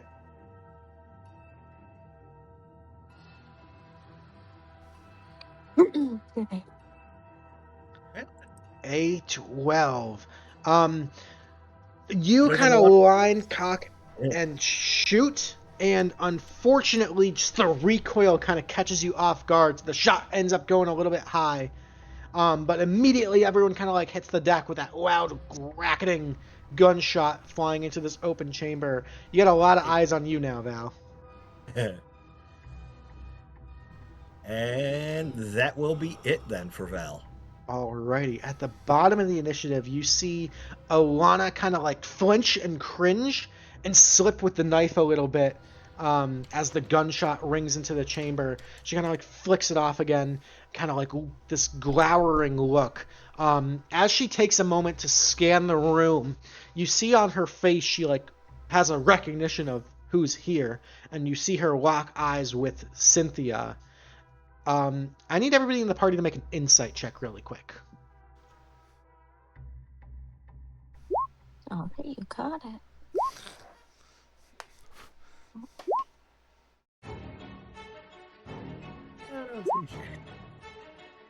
Yeah, Val, you're a little focused. Yeah. Yes, it just flashbanged myself. Yeah, a little bit. That's all right. We're learning. We're learning. Alrighty. With 20 pluses, Barnabus and Perry, in the heat of this combat, in this moment, you see, and with natural 20, Sorry. Belladonna, nice rolls. The three of you see, in a matter of like a few seconds, some like very changing expressions on the Empress's face. There's the immediate frustration and almost just like insolence of being interrupted. There's the recognition of who's interrupted her and Cynthia Zanza being here. And there's sort of just this like spiteful rage that kind of builds up in her that kind of mellows out into an expression of determination. You would get, especially with a natural 20, she is focused in and locked in on completing whatever ritual she has started here before she even, like, she's going to focus on one task at a time. She's got a job to finish here. She's going to deal with you guys afterwards. She starts to speak out in this really strange, kind of guttural, harsh language. Does anybody in the party happen to speak Abyssal? Nope. I do. Oh, Interesting. Me too. Oh. Really? Okay. took Perry the and Bean, you hear this ancient, guttural, harsh language of Abyssal speaking out, calling to some sort of master. You hear that she has dedicated herself, and this offering is to gain the master's blessing. Which is a bit startling. Yes. But we're in the middle of combat, so we're going to keep things rolling, and at initiative 20 is going to be Barnabus and Periwinkle. You guys are still tied. go ahead, Perry. You got this. Okay, got this guy right on top of me, and he is Yep. the one I hunter's marked. Yep. I am going to You attack with my short sword. Any bonus actions you want to do ahead of time? Do I have to keep doing Hunter's Mark each time? No, so the Hunter's Mark is the one that sticks, but your other really cool Horizon Walker thing you have to declare each time. And That's your that new one. thing right at the bottom. Planar Warrior. Planar Warrior, yeah.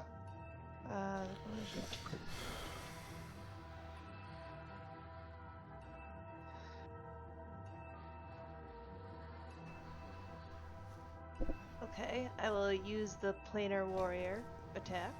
As Okay. my bonus action. Gotcha. So you're going to Planar Warrior mark this guy. So now he's Hunter's marked and Planar Warrior marked. Oh. Okay. So this hit's going to do a lot of damage if it lands. Okay, so I am going to hit with short sword. Okay, 18 is going to connect. So it deals 6 points of piercing. And then go ahead and roll me the extra d6 for Hunter's mark. Do I just click this 1d6 under damage? Yep. Mm-hmm. Okay. And then an extra 1d8 from your Planar Warrior attack.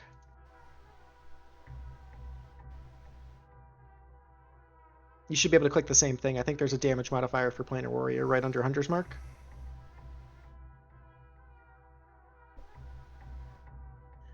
Yes, okay, there it is. There it is. Okay, so 15 points of force damage as you pull out your short sword and kind of focus in. You feel that little bit of like fey mischievous energy kind of like cackle into your strike as you focus.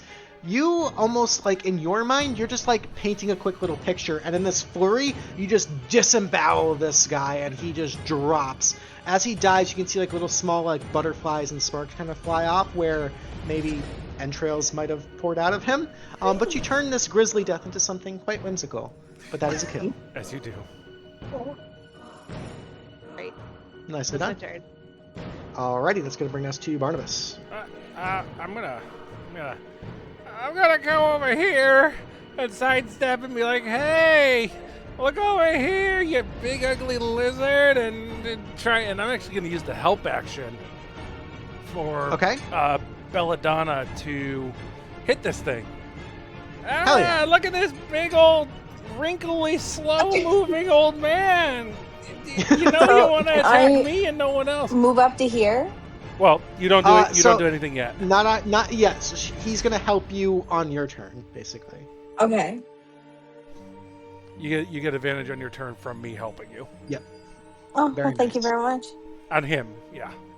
Okay. Mhm. Anything else, Barnabas? No, he's probably gonna kill me. All right. That's going to bring us the weird demon pig things are going to continue to march forward. Ranged cantrips. All right. And that's going to bring us to Belladonna. Now you can go ahead and take your strike. Okay, so I would like to move here. Okay.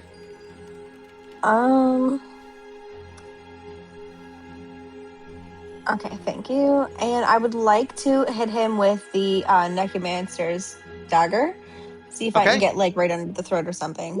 Absolutely. So with advantage, that's going to be a 25 to hit for 10 points of piercing plus the 6 sneak attack plus 3. It's going to be a total of 19 points of damage. As you come in, you slip that dagger right up underneath the throat and just flick of the wrist, take him out.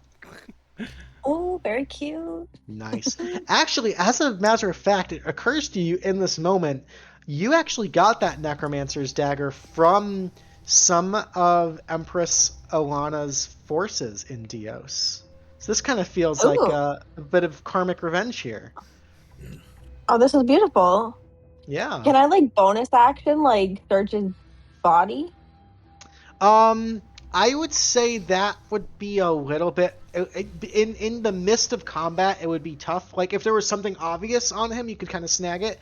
At a quick glance, nothing really stands out to you. He does have a holy symbol if you want to snag that.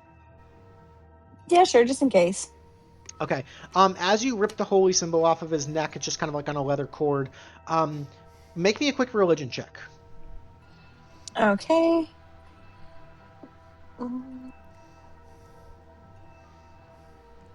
Sorry, 1 second. No worries.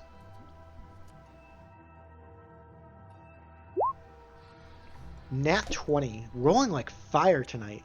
This Yeah. appears to be the holy symbol of the platinum dragon Bahamut, which makes sense because it kind of matches the giant dragon statue that the Empress is standing underneath. But you can see there are small, almost like defilings of this holy symbol. Like, parts of it have been altered so that at a quick cursory glance, it's like, oh yeah, that's Bahamut. Everybody knows Bahamut. He's good and happy and Dios and all that.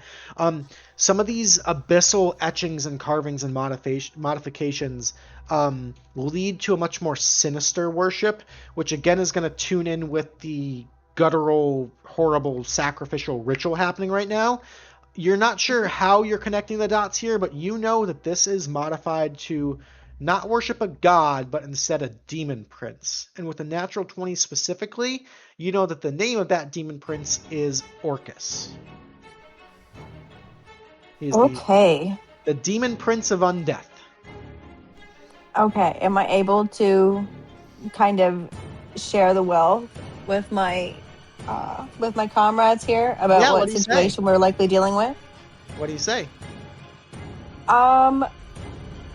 Guys, this is probably some of the most evil stuff that we've come up on yet. And then maybe just try and point out some of the things that I'm noticing. I Yeah, knew okay. they Maybe we're, like, a little worshipped bit more- Dorcas. Mindful. Barnabus indirectly was correct. Alrighty, Belladonna, that's a kick-ass turn right there. All of the Dragonborns are gone, so I'm going to remove them from initiative and get rid of their character sheet. These priests here are going to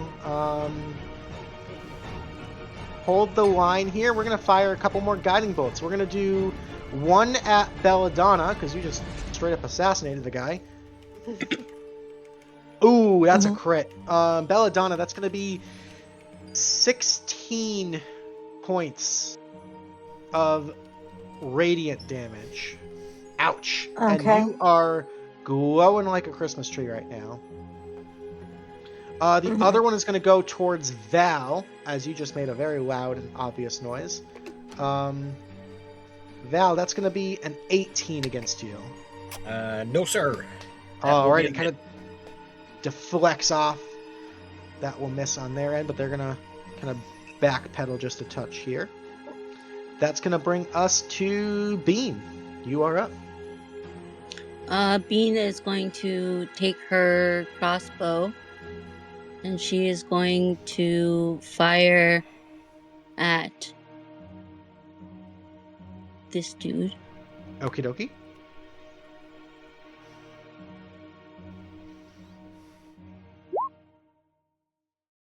With an 8. You're kind of at a little bit of a low ground here, and there's this wall of these like weird, really off-putting demonic creatures like lurching towards you. So nervously you kind of pull and fire, and the crossbow bolt kind of goes just a little bit wide. So an 8 is going to be a miss. Okay, and then I am going to, for my bonus action, Bardic Inspire Val. Alright, Val, you've also got the D6 inspiration die you can add to any attack roll, ability check, or saving throw. Ooh. Very nice. And that is my turn. Alrighty, awesome turn. Cynthia's going to kind of move up as the nearby foes are dead. And she kind of yells out, she's going to use her action to kind of like put her hands up and goes, "Oi! You stupid Empress bitch! We're going to take you down! And don't worry, Sumika, we're going to get you out of here too. Just stay put. We're here to rescue you." Bleed less! That's going to be her turn. That's going to bring us to Val. Alrighty.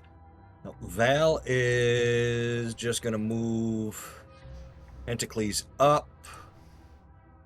Oh, shoot. Nope, not that one. It was that one. Going to move Tentacles up right in front of the line of the big uglies. Okay. and he's going to take a swing there.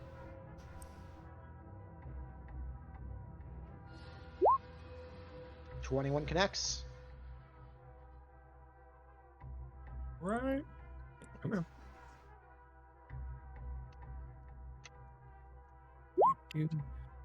For 8 points of cold damage. You do notice something about this attack. Being otherworldly abyssal creatures of a fiendish nature, they do seem to be somewhat resistant to cold damage. So instead of 8, he is going to take 4 points of cold damage there. All right. All right, and we're gonna go ahead, take another shot with the pistol. Alrighty. Same one? Yep. Okay. Man, oh man! Too much time at the nightclub, Val. Too much time at the nightclub. Your training is getting a little shoddy. Just kind of looking down at the pistol, like, okay. I'm gonna just kind of I'm gonna take the pistol, kind of put it back in its holster, and pull out the rapier. Okay. And I'm gonna and then he's gonna move up.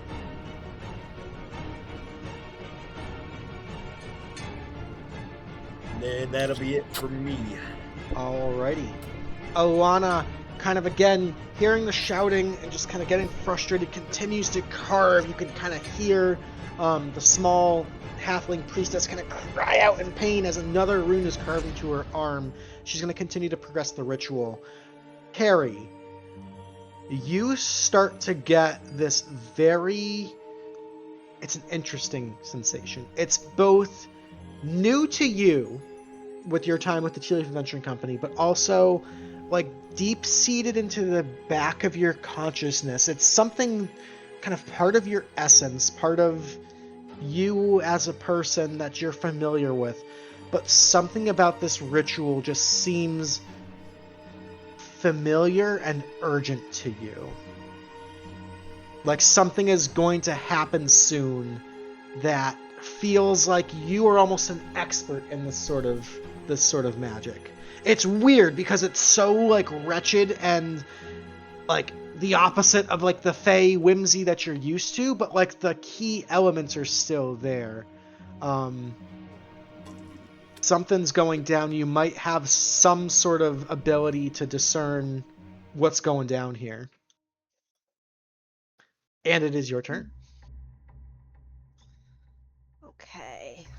Perry's gonna tell the group that something really bad, I think, is going down, and I think we need to focus on stopping that ritual. The magic is not magicking in a good way. This is not the whimsy I was looking for.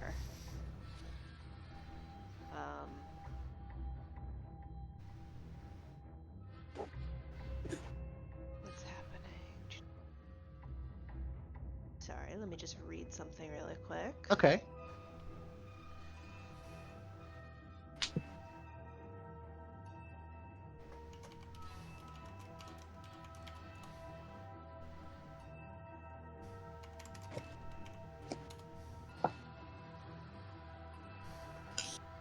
Can I use one of my spell slots to do my primeval awareness? What is the casting time of primeval awareness? Does it say? 1 minute per Okay, so spell slot. So in the middle of combat, that would be like 10 rounds. So that I don't know. Yeah.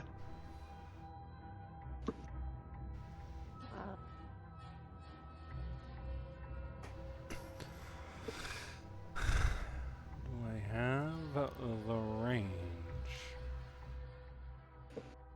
What about detect portal? Detect portal? You could cast that if you want. Find traps. Okay. That's one of your new Horizon Walker things, right? Yeah. What's that? Can you post that for the chat? Yes. Okay. At third level, you get the ability to sense the presence of a planar portal. As an action, you detect the distance and direction to the closest planar portal within 1 mile of you. Once per short rest. Yeah, if you'd like to use that ability, you can. I will do that. Okay. Suddenly, that sensation clicks in your mind. This ritual is seconds away from opening up a portal. And you're not 100% sure, but you have a fairly good guess at where that portal is going to open up to. And it ain't nowhere good.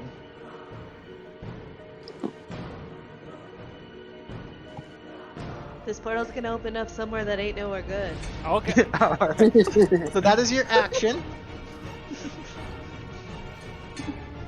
Any bonus actions or movement?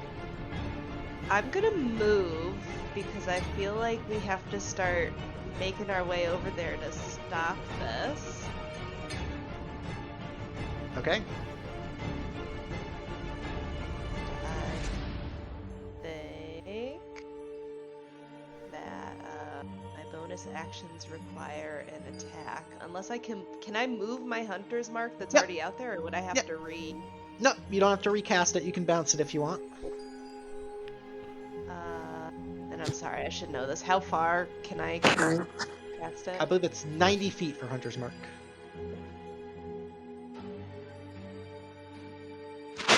Can I cast it on Alana? If you'd like, yeah. Okay. Yeah, you're within 90 feet. All right, do Hunter's Mark that. on her. That's my turn. Very nice. It's going to bring us to Barnabas. The fairy girl says we gotta stop this thing.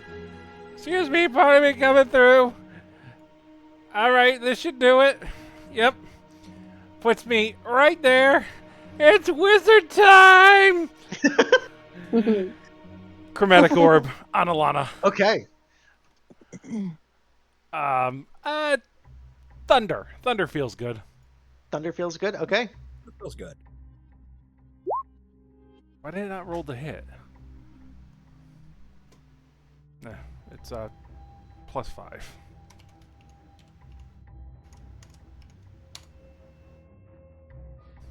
Natty 1. Oh. Barnabas seems like a good, sweet boy of an old man. Violence is maybe not his forte. I'll get her next time! Guys, I'm out of spells! Anything else, Bart? Oh, No! Alrighty. Yeah, actually. That's what gonna. Alrighty. These horrible demonic creatures are going to crawl down the staircase and begin to swarm.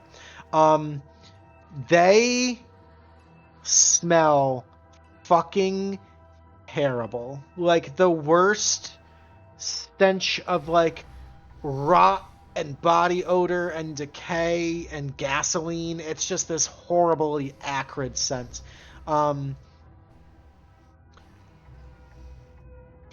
I need both Perry and Val to each make me a Constitution saving throw, please. Yeah, what's worth it?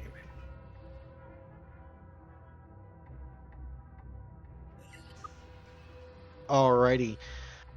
Perry, you kind of managed to tuck the elbow and resist this fetid cloud. Val, you get a full mouthful. Yep. You are considered poisoned. And while poisoned in this way, you can take an action or a bonus action on your turn, but not both, and you cannot take reactions.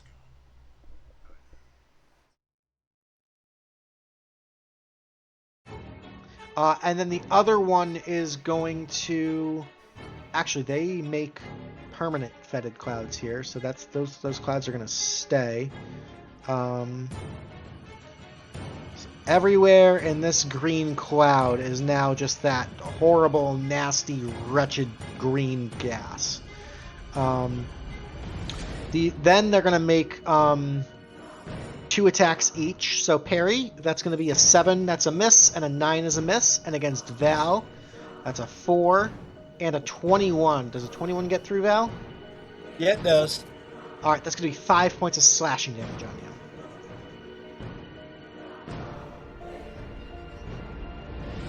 Alrighty, that's going to be it for their turn. That's going to bring us to Belladonna.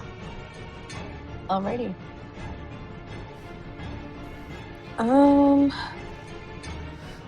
Am I able to knock an arrow, use my short bow, and have a sticky boom boom on it, and fire right here?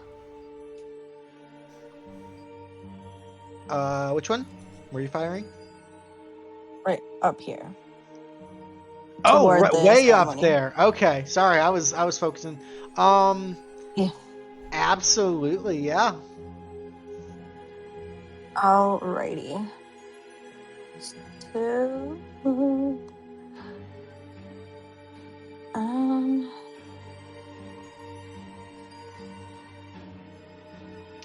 With a 14, your arrow flies towards the Empress as she's carving, and you see her, like, without even stopping, raise another hand and cast Shield, and the arrow kind of deflects off that magic barrier and kind of falls and tumbles down the stairs. That 14 is going to be a miss with her shield spell.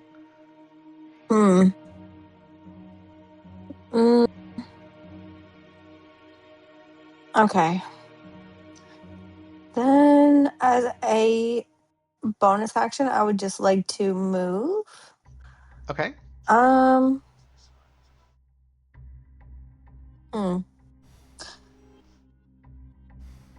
Is this something that I could possibly climb on top of? I would say that's Or more of like this? I Like don't a know pillar? about. Yeah, it's more just like a sheer stone surface. I don't know if you can climb up it. Okay. Okay, so then I will move here and just have my rapiers at the ready. Okay, sounds good. The priests are gonna continue to go here. We're gonna keep spamming guiding bolt. Guiding bolt's been working for us. So we're gonna do one at Perry and one at Val. Perry is gonna be a 15 to hit. I'm gonna say that hits. Sorry, I have Okay. lost my. That's okay. That's gonna be 6 points of radiant damage on you. Yes, 15 hits. Okay, and Val. That's going to be a 7. That'll miss. Alrighty, that's going to bring us to Bean. You are up. Bean is going to move. Oops. And in this stinking cloud, like, it doesn't obscure vision, does it? It is lightly obscured, so there's definitely like a mist or sort of an aura to it, but you can see through it.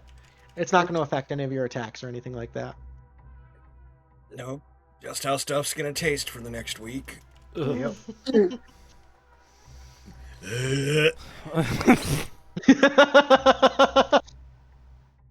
Coming full circle.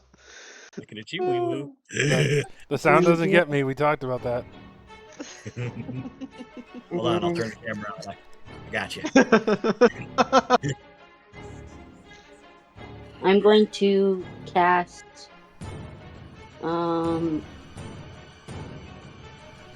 approach to this dude. Okay, it's another command. Yes. Okay, so as you kind of like run up and tuck behind this pillar, you poke your head around and kind of give him the little come here. He's going to make a wisdom saving throw against your spell save DC.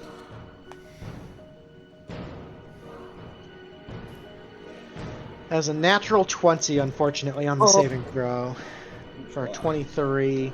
Damn.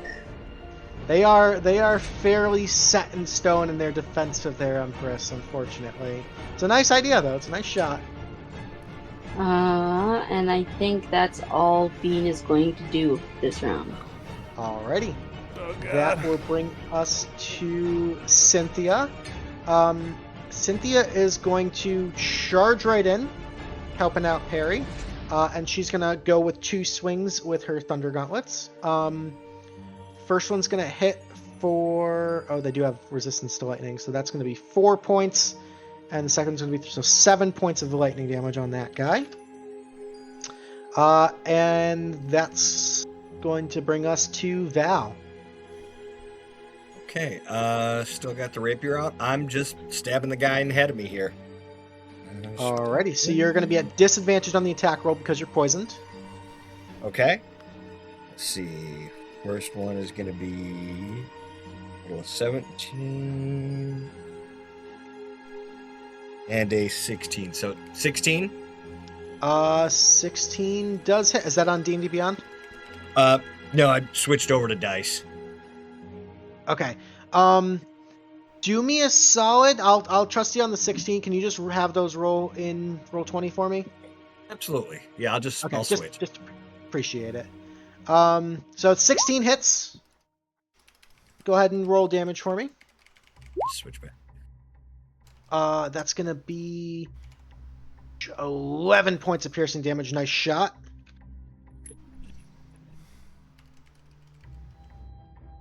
Very nice, very nice. Anything else? So no bonus actions because you're poisoned. Yep. Alrighty. No bonus. Yeah, no bonus, no reaction. Alrighty.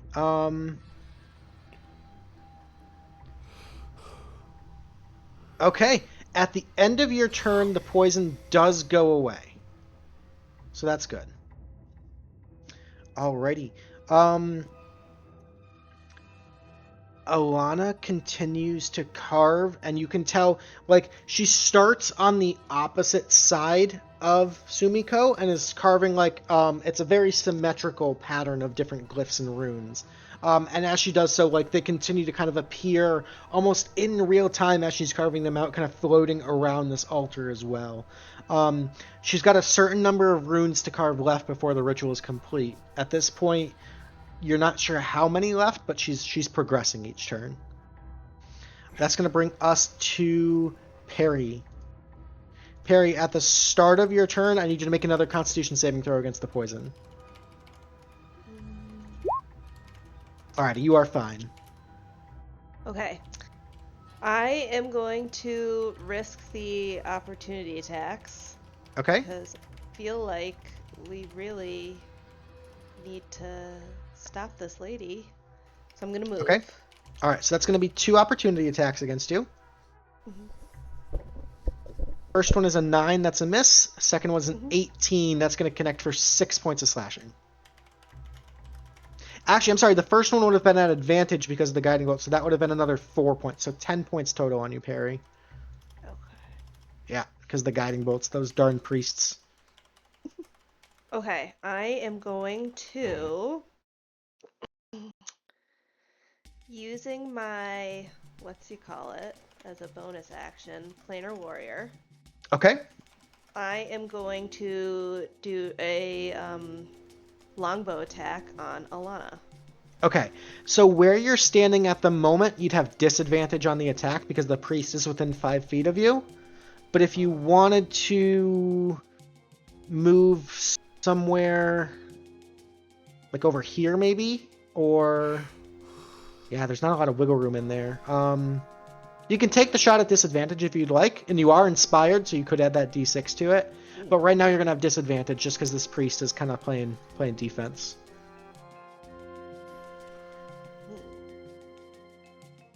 I'll do it, and I'll add my inspiration. Okay, so go ahead and roll at disadvantage. Oh, would have been a crit too. So an 8 is going to be a miss, but you can add your d6 from Bean if you'd like.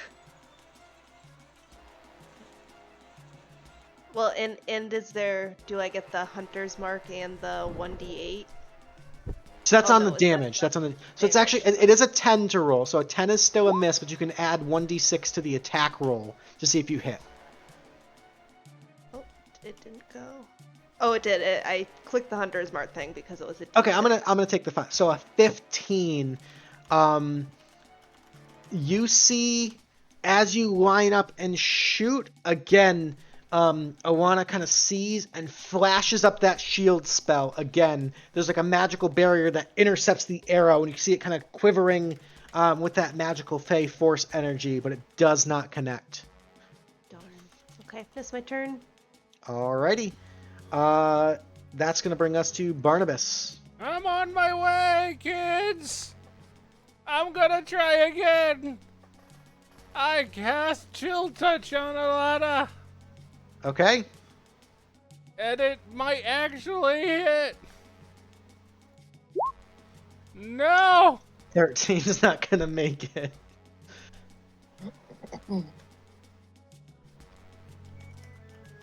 That's my turn. Oh wait, oh god.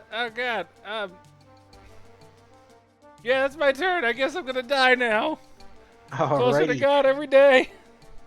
The demon creatures are going to make their series of attacks. We're going to have 2 on Cynthia, 2 on Barnabas, and 4 on Val.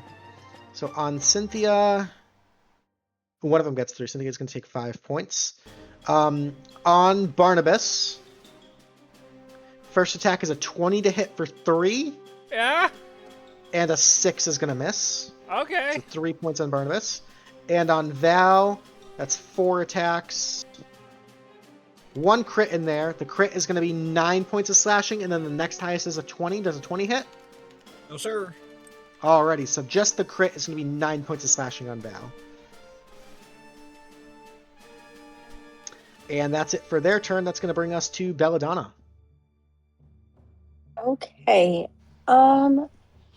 So maybe I'm reading this wrong, or I looked somewhere, but with my necromancer's dagger, if I'm within 5 feet and like one of my other people are also there, I could get up to 2 creatures. Can you post the description of the necromancer's dagger for me? I don't have that one memorized. All right. There we go. When you hit a creature with a critical, so that's on a critical hit. You can get extra damage. Okay. Yeah. So if I were to say run up, and since I have someone here, Yeah. I could go for this one, Yeah. And then that would do its sneak attack. you would get sneak attack, correct? All right, that's exactly what I would like to do. Alrighty. So I'm gonna run, take a deep breath before I go into the stink bubble, and then bam. Oh, that's not really great. Alrighty. 9 is going to be a miss, unfortunately. Alrighty. Any bonus actions? I guess I'll bonus action hide. Okay. Go ahead and make a stealth check. Okay.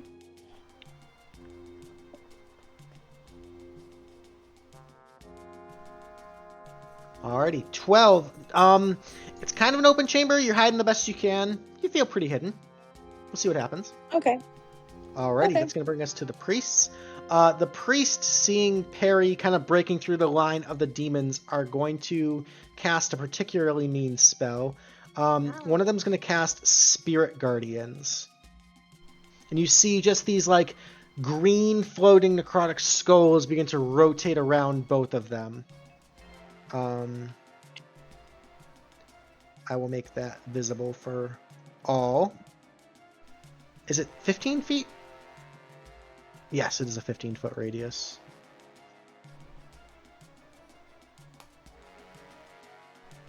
All right, Perry, I need you to make me 2 wisdom saving throws, please. And actually, no, Barnabas is right on the edge of that. 17 saves and 7 fails. Perry, you are going to take 8 points of necrotic damage as these skulls just start colliding into you. 1 health in a dream. Oh no. Yeah, they are defending their queen. That's going to be both of their turns. That's going to bring us to Bean. This is looking Bean- like a dire situation, guys. Yeah. Thanks. You're wrong. We got this. I'm confident. Bean is going Or to delusional. here. Kind of slipping around the other side of the This, pillar there. Okay, yes, right here, perfect. and she is going to cast.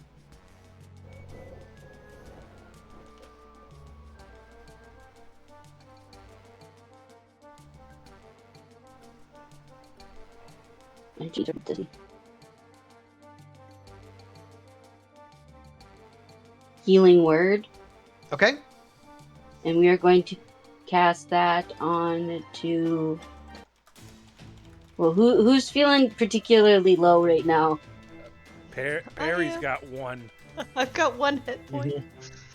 Okay, Perry, Mhm. we're going to cast that on Perry. okay, so that's 1d4 plus your charisma. Yes.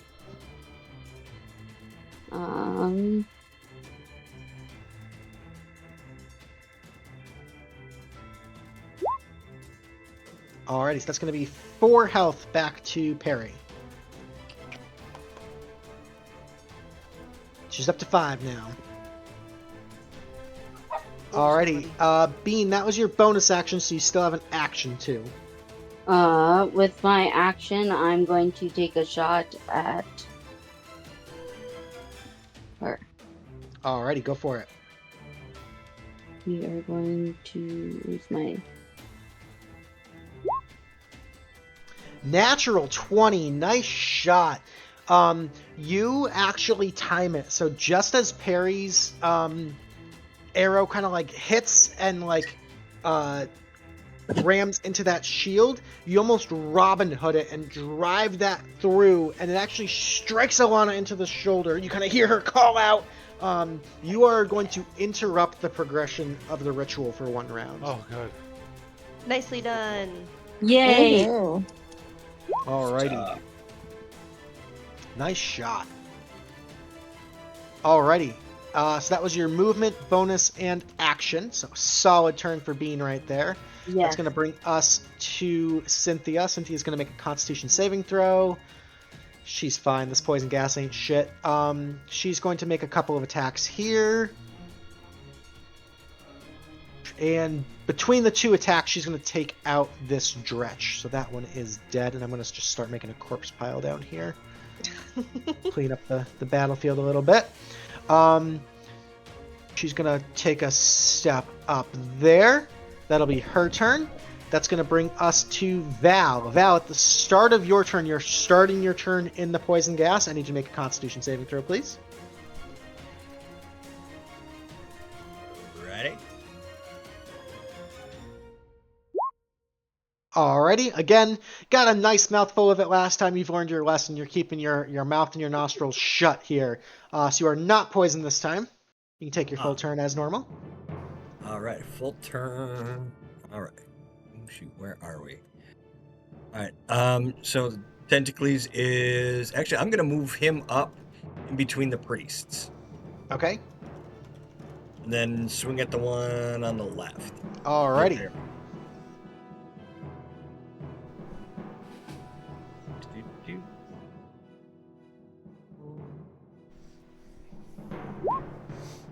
Natural 20, let's fucking go. Nice. Gotcha, friendo. Boom. For 12, and that's actually going to be higher than that, because it's a crit. Oh no, that rolled a crit. Okay, so that's 12 points of cold damage on him, and he has to make a concentration check. And he failed, so his Spirit Guardian spell drops. Huge. Get on, Very guys. nice. Oh, goody. Right. And then I'm gonna turn back to ugly, the big ugly over here in front of me. Sure. You take the ugly one. No, you take They're the ugly both one. ugly. Which one's the ugly one? I'm gonna use my inspiration. Okay. Go ahead and add a d6 to that. 16 hits. Bards are the best class.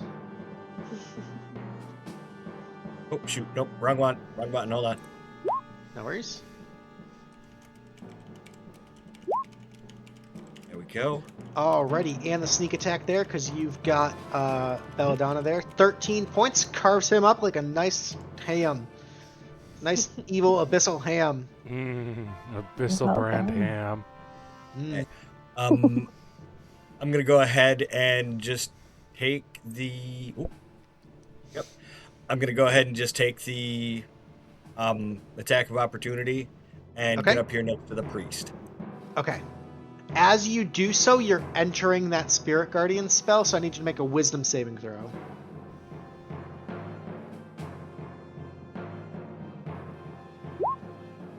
Eight is going to fail. You are going to take 13 points of necrotic damage.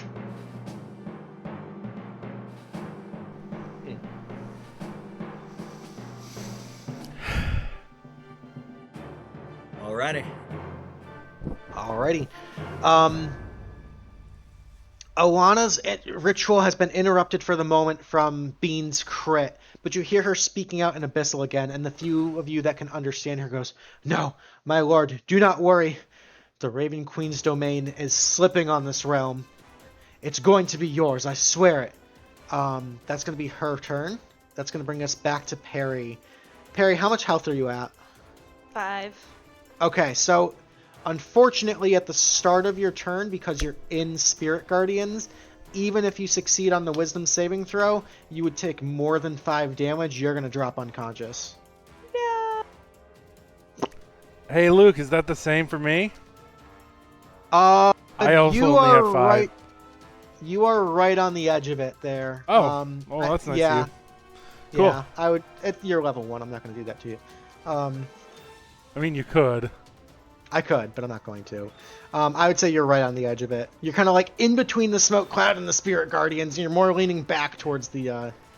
I'm gonna smoke hit cloud. this royal bitch! That being said, I do need you to make a Constitution saving throw at the start of your turn because you're starting in the cloud. I'm nice, but not that nice. Okay, with a 5, you are considered poisoned. You can take an action or a bonus action, and you can't take reactions. Okay.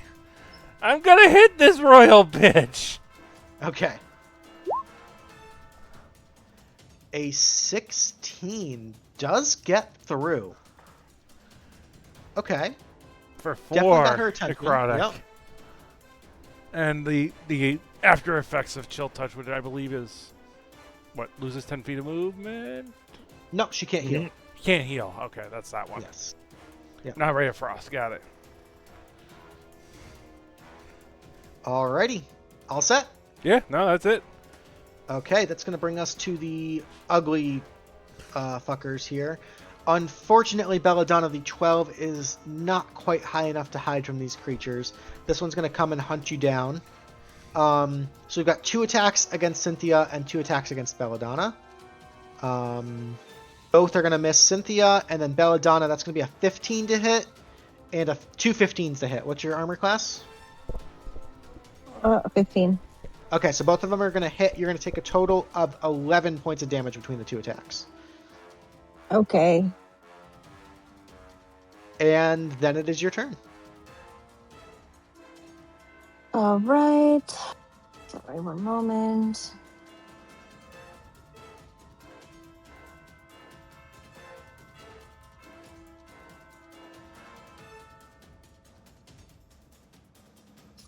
All right. So I'd like to get this guy with my Alrighty. my dagger. Fuck him up. Okay. 11 will actually hit. So that's going to be a total of 11 points of damage. Nice solid shot. Thank you.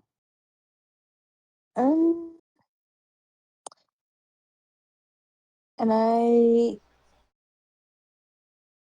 I do a bonus action and hit him again?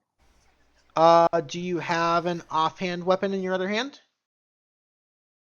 Yeah, I have like two, the necromancer's dagger and then the dagger, just like the Just a regular regular dagger. dagger? Yeah, you can make another offhand attack with the regular dagger. 12 hits for another 1 point. Alrighty. Every point counts. Yep. Alrighty. Solid turn. Staying put. Mm-hmm. Okay, that's going to bring us to the priests. This priest is going to rush over to Esha Bean and is going to pull out a mace and try to just give Esha Bean a nice smack across the face. That's going to be a 6 to hit, so that's going to miss. This other one is going to go toe-to-toe with Val and is going to try to do the same thing. That's a 9 to hit against Val. You kind of quickly parry it with the rapier. That's a double miss. That's going to bring us to Esha. You are up. Esha is going to ignore the priest and move.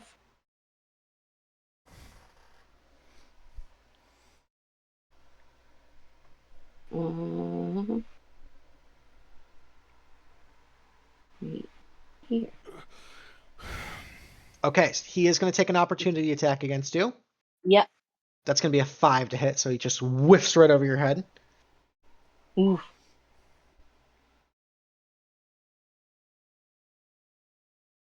And Esha is going to cast command on her, Okay?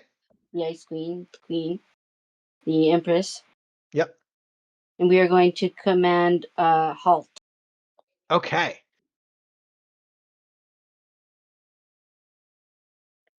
You see her stop, turn, and look at you and chuckle. Like she's almost amused that such a tiny little halfling bard would even dare to attempt to halt this ritual. You just see this malice kind of radiating in this sickly smile as she continues to kind of like carve with this knife. She does save on the wisdom saving throw. Okay, and with my bonus action, is Perry dead? She is not dead, but she's fighting for her life. She is on the brink of death. I don't know how bardic inspiration works very well, so I'm not sure if I inspire her if that's going to help or not. She could use, in theory, she could use it on a death saving throw, which would help her like stay alive. It's not quite the same as healing, but that is not a bad option. Okay, I'm going to use my last bardic inspiration, and I'm going to inspire Perry. Okay. Sounds good. And that's it. Alrighty. That's going to bring us to Cynthia. Cynthia is going to kind of look to Val and kind of look to Perry and kind of like look for confirmation of what you want her to do. East. All right. She cracks her knuckles and is just going to like straight up vialt right towards the priest. The Dretch is going to get an opportunity attack. Oh, she does have to make a Constitution saving throw. She succeeds. Dretch fails the attack. She's going to make 2 attacks on the priest. First one is sure as shit a natural 20. That's going to be 15 points of lightning damage. And the second one is going to hit as well for another 7. The priest is looking mighty rough. Concentration? Yep, double concentration checks. The first one succeeds. The second one fails. Drops concentration on the Spirit Guardians. Nice. Okay. That's her whole turn. That's going to bring us to Val. Alrighty. Whew. Saved my ass. Thank you. I'm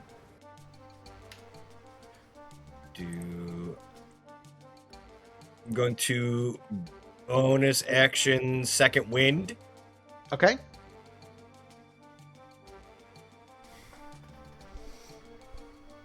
No, it's funny. Oh, that a little bit of poison, so kind of like. Oh, it's funny. I'm gonna move my. I'm gonna move 25 feet up. Sumiko, are her hands bound in any way, or? Yes, she is currently hands tied behind the small of her back. Ah, okay. In that case, I'm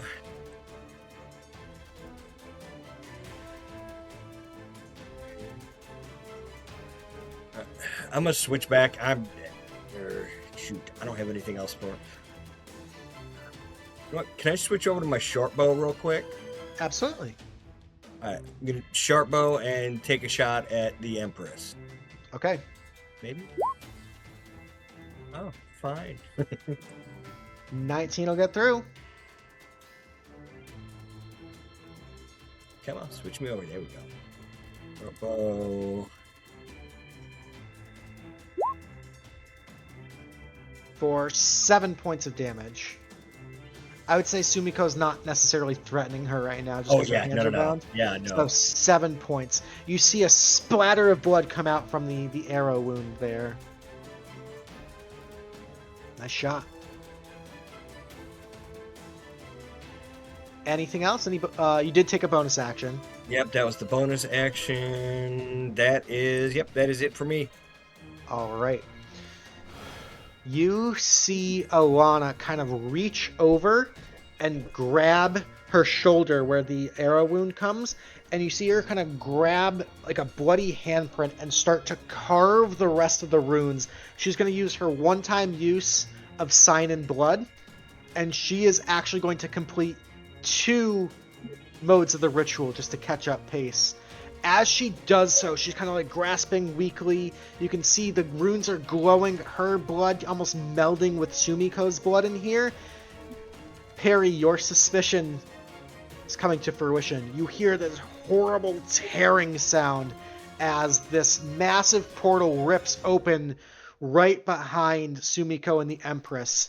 And you see this impossibly huge demonic hand reach forward out of the portal, grabs in the same handful both the Empress and Sumiko, and drags them both through the portal.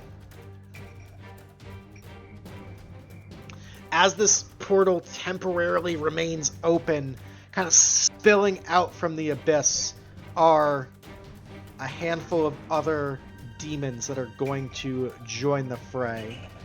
These terrible, almost like living amalgamations of just ravenous hunger. There's eyes and teeth everywhere.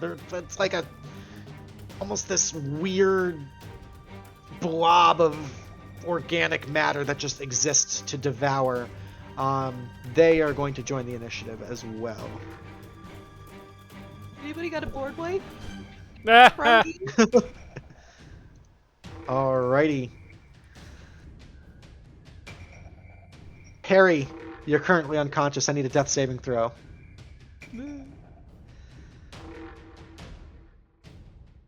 Alright, 13 is a success, so you can go ahead and mark 1 success. Okay. Just going to turn this bless off. There we go. Alrighty, Barnabas, you are up. You are no longer poisoned. Oh, good. This is. Oh, where'd my character? Oh, God! I closed out of the game. God damn it. Oh God. Oh God. Oh, where am I? I don't know where I am. Oh no. Oh God. You okay? Yeah. Yeah. No. It's called role play. Voice in my head. Just gotta open my character sheet. I don't know what that is, but that's what I gotta do. I just don't want to lose his voice again. Barnabus. Okay. We're in trouble, guys. They ate her. I'm gonna chill touch this priest that's on Okay. The left. The left. Okay. The left, yes. Chill touch away. 15 hits for 2 points necrotic. Good enough for me. Turn. Barnabas, at the end of your turn, I need you to make a perception check. Perception. I'm not good at those. 13. 13. Yeah, it's pandemonium here. Alrighty, anything else? I don't know where I am. That's my turn. Alrighty, these pig-like demons are gonna go. This one is going to go up to you, Barnabas. So 2 attacks on you and 2 attacks on Belladonna. That's an 11 and a 7 on Barnabas. Oh, it's okay. Alright, and on Belladonna, that's a 21 and a 20. Oof. Oh, So it's gonna be a total of 4 points of damage on Belladonna. Okay. Still up? I'm still up, but I am dying. Okay. Guys, Viewer's Choice is live. If you're watching along in the Twitch chat, this is your opportunity to vote and give your favorite player tonight, your MVP for the night, an extra Tealeaf point. Those Tealeaf points are important. We're going to explain what they do in just a little bit, but get those votes in. Players, if you are playing tonight, definitely feel free to vote. All we ask is don't vote for yourself, because that's a dick move in bird culture. I'm supposed to yell Portugal to show support. Okay. So that's it for the Dretch's turn. Belladonna, you are hurting. I am hurting. Oh my goodness, do I even... Okay, I'd like to use my dagger and then bonus action, if I can, disengage and make a health potion. Okay, so action would be to stab it with the dagger, and then bonus action would be either to drink a potion or to disengage, but not both. Okay, then I'll just drink the health potion. Okay, go for it. Alright, so here we go. Oh. Natural one, you are a halfling, so we'll take the 19. That's going to be 12 points of stabby McStab damage, so that's a kill right there. Got the thing out of your face. The poison cloud does dissipate with his death, and then bonus action you can roll. You can drink the health potion if you'd like. Yes, please. So what would you like for me to roll for that one? So that's going to be 2d4 plus 2 health. Okay. Let me know if you want me to roll it. I can do it pretty quick. Or that works too. So you get 5 health back. Okay, thank you. Yep. Alright, and that is it for me. Alrighty, that's going to bring us to the priests. The priests are pretty much tapped on spell slots. So this one's going to run up and try to bonk the elusive little halfling. That's going to be a 6. That's a miss. And this one's going to try to bonk Cynthia with a crit. Cynthia takes 4 points of damage. She's looking okay. She's pretty tough.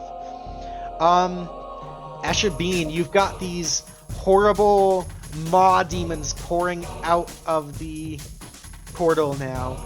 No sign of the Empress, no sign of Sumiko. At the start of your turn, though, I'd like you to make me a perception check. Perception check, okay. Yes. 1 second here.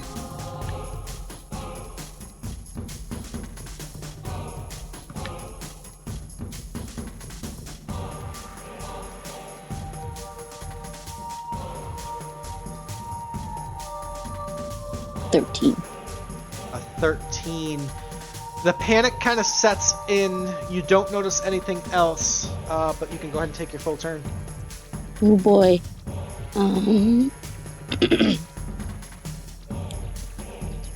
Esha is going to use her rapier on this priest here. Okay.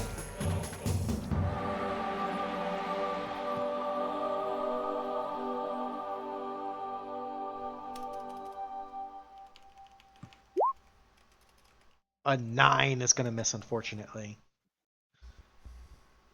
And that,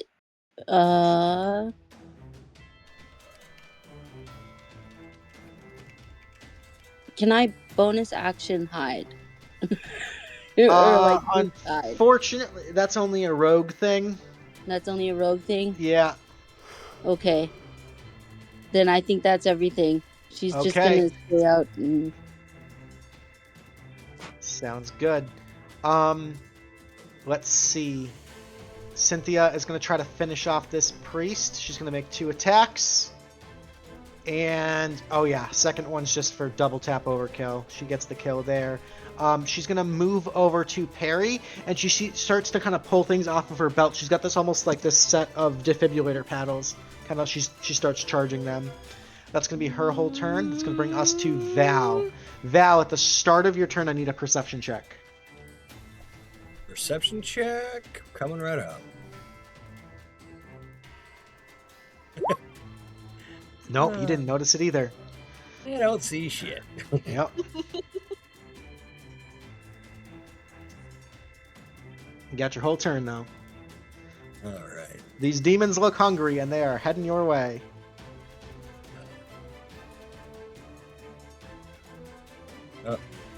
I'm gonna move. Yeah, I'm gonna move the tentacle up next to the priest.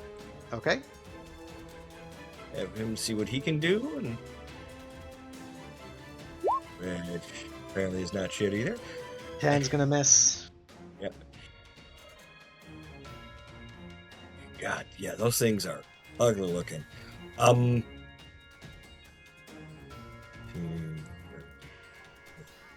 I'm gonna pop in and just try stabbing at the priests. Okay.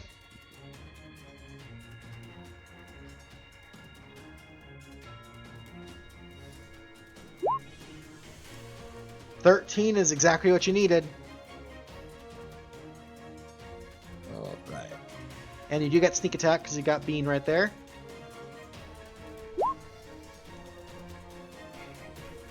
That's going to be 10 points of damage. That's enough. That's enough for the kill right there. Very nice. Both of the priests are dead, so I can take them out of initiative. All right. Very cool, very cool. I think I have a little bit more movement with the tentacle. Can I just put him just above us? Yep. All right. Like, are we going in or are we going out? I think we're headed in. Okay. So as far as the portal itself is now closed, these things just kind of managed to squeak past the wrist of that hand as it was dragging the other two in. Okay. Portal's closed. What are we doing? Cynthia's gonna kind of go and go, fuck, shit, fuck, alright, everybody, on me, we're getting the fuck out of here, everybody on me. Alrighty. Alrighty. Val, that's it for you? Yep, that'll be it for me. I'm gonna stay right there. Alrighty, the Maw demons are going to march in. Fortunately, there's not too much space they can get to. So we're going to have one bite on Val and one on Bean. So on Val, it's going to be a 23. That's going to be 8 points of piercing. And on Bean is going to be an 11. Alright, Val is down. Val goes down. Oh, shit. Bean, does an 11 hit Bean? No. Okay, that's a miss. Whew. Alrighty, top of the initiative. Perry, you're still down. I need a death saving throw, please. Got about a minute left on the viewer's choice votes, folks. Get those last minute votes in. 13's another success. Go ahead and mark that. Barnabus, you're up. You got this fucking dretch on you still. Okay. Sorry, I'm just waiting to type something. That's okay. There you go. All right. Get the hell away from me! I'm an old man. Why are you doing this? I'm gonna poke at it, but with my quarterstaff, but not really. I'm once again going to initiate the help action as I move towards Cynthia. Get away! Gotcha. Okay. Back, you fiend! Brutal ult. Alrighty. That's going to bring us to the Dretch. He's going to take 2 swings at you, Barnabas. First one is an 11. It's a miss. Second one is a 6. Double misses. Ah, fuck you. Alrighty. That's going to bring us to Belladonna. Belladonna, the situation is getting dire. Hold on. Oh. I don't know what I'm saying this for, but go Portugal! Okay. Sorry, I had to meet our ad segment. There we go. Okay, would I be able to run over here and get this guy with my my dagger? Yep, you got just enough movement. And you'd have sneak attack. Okay, fantastic. So... 16 hits for 11 points. Yeah, that's a one-shot kill right there. Woohoo! 19 points. He had 18 health. Nice. There we go. Fantastic. Thank you. I just got a call from the Myriad Syndicate. I'm a little concerned.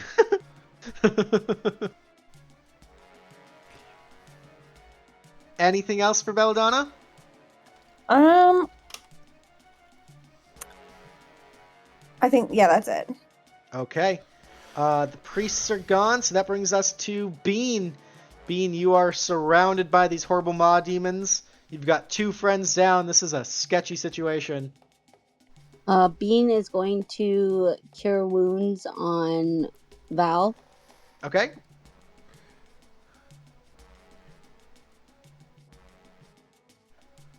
Val, you are up with 9 health.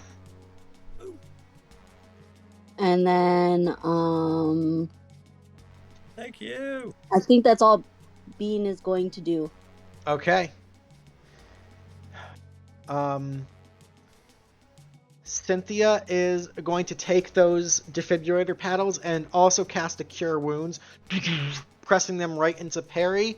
Perry, you are going to be up with 12 hit points. Ooh. Alrighty, she goes, alright, guys, fuck, everybody get back over here. That's going to bring us to Val's turn. Val, as you kind of get brought back up, I need you to make me a perception check one more time. One more perception check coming up. I can do something today. Natural 20.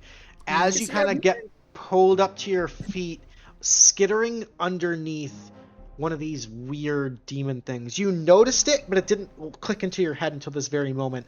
As that weird demonic hand, which you can only assume is the hand of Orcus, was reaching out and grabbing those 2, you saw a ring, this massive ring, like the size of like a hula hoop, for the size of its hand, slip off of its finger, but as soon as it left contact with the hand, it shrunk back down to like the size of a normal ring and just kind of landed on the ground.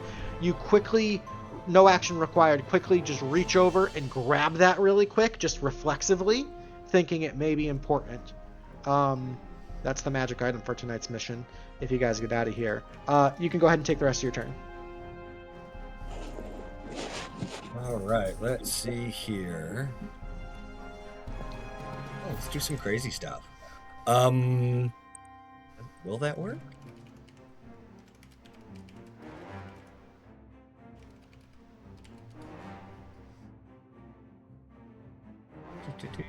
Hey, that just might. I'm still gonna bonus action health potion. Okay. How much for a greater? 250 gold.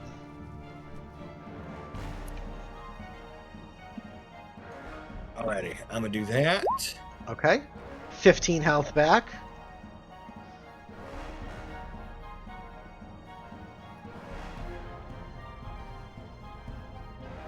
Alright, so that's the bonus action there. I'm going to...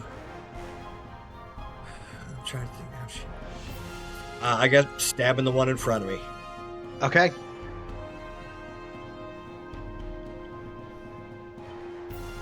Gotta get these guys the heck out of here so we Yeah. can get her clear.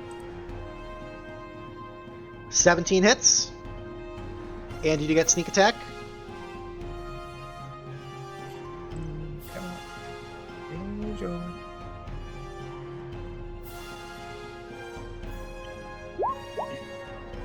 $12 points of damage. Nice shot.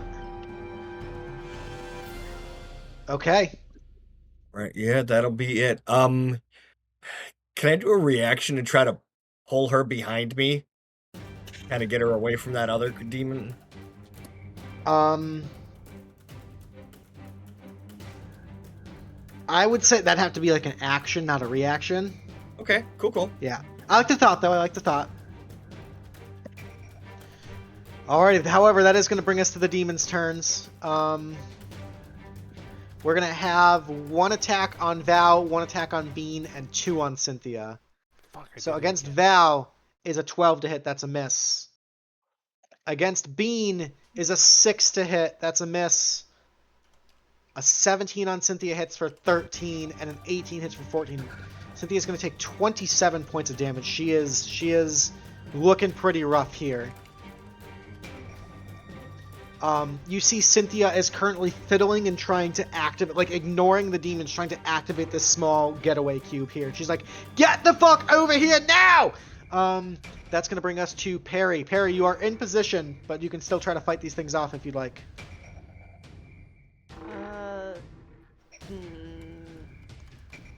I am going to take a chance and do my like a planar warrior, and Okay. I am going to do a longbow attack on this guy. Okay. So you Should are I going to wait- be at should I do disadvantage. Should I do the sword? instead? You would be more likely to hit with the sword, yeah. Yeah, I'll do the sword. Okay. Short sword. Okay. So you don't get the +2 because it's not archery.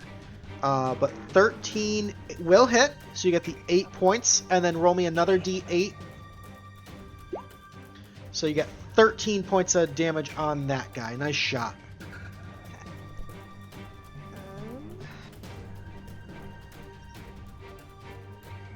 I think that is my turn. Alrighty. That's going to bring us to Barnabas. Oh, God. Alright, I'm coming. I'm coming. Oh, God, I'm not leaving the nursing home ever again. I swear. Okay, I'm going to shoot at the one on Val. Chill touch. Okay. 14. 14 hits for 8. It's looking hurt. Great. I'm here. Bye. Alrighty, no dretches left. Belladonna, you're up. Alrighty. I would like to come over here and do my trusty little friend. For this guy. 24 with the sneak attack. That's going to be 18 points of damage. Nice shot. Thank you. And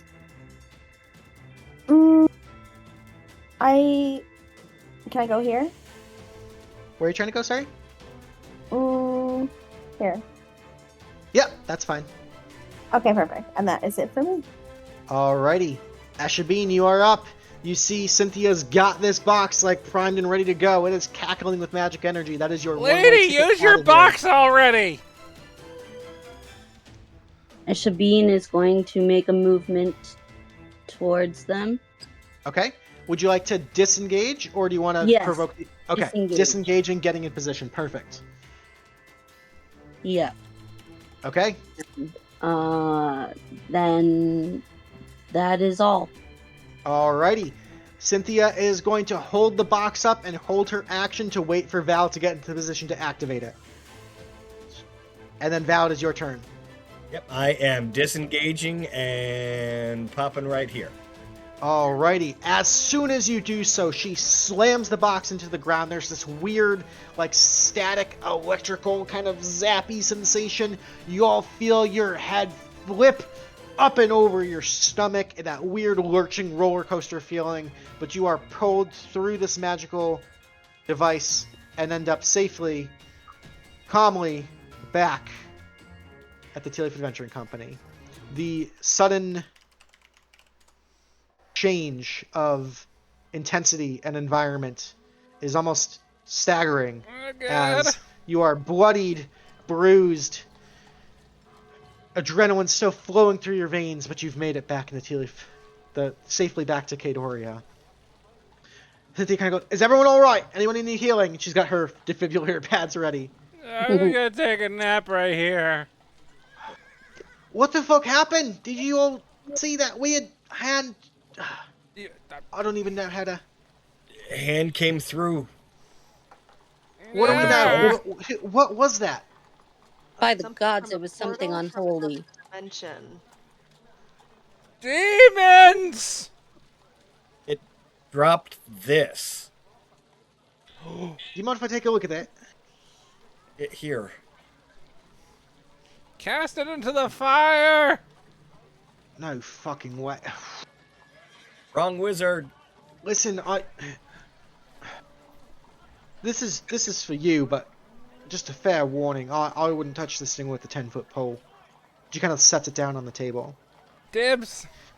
We're gonna have to regroup and figure out our next move, but for now, thank you.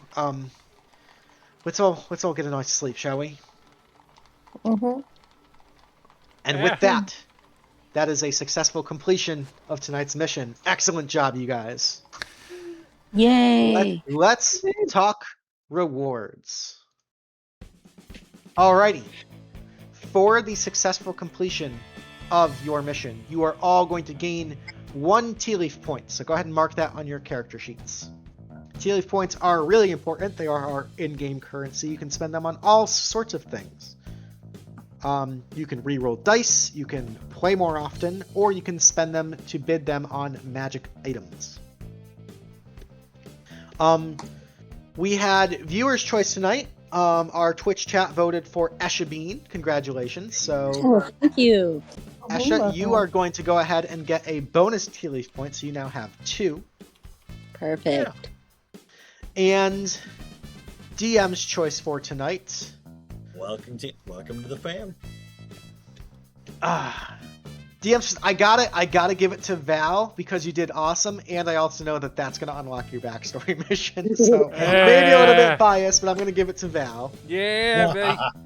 Right on. So congratulations. You guys are all going to gain 750 experiences. That was Holy a tough shit! fight. Did I Yeah. just? Almost You to gained? level 3. Almost to level 3. I'm 2 Oh, yeah. now. You definitely get up to 2, not quite level 3. Yay, level 2. And as promised, Cynthia is going to give each of you 500 gold pieces. Woohoo.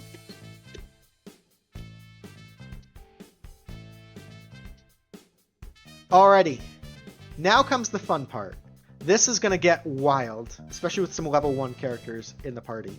We have 2 rollover magic items From hero tier. from when the hero tier party Easy. killed the fucking adult red dragon. So this is like high level loot, but per the rules of the game, no one bid on it. Well, there was not very many people to bid on it. So They were you all guys- dead, Luke.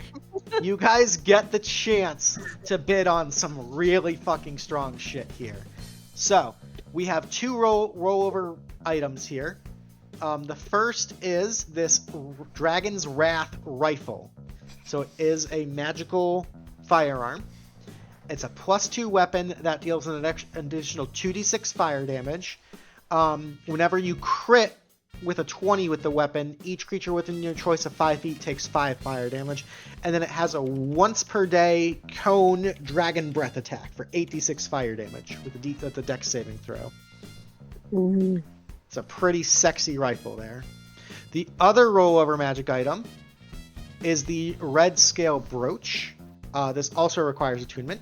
It gives you +1 to your armor class, immunity to Frightened and Charmed, and then whenever you take fire damage, once per day, you can basically negate damage and heal that much instead.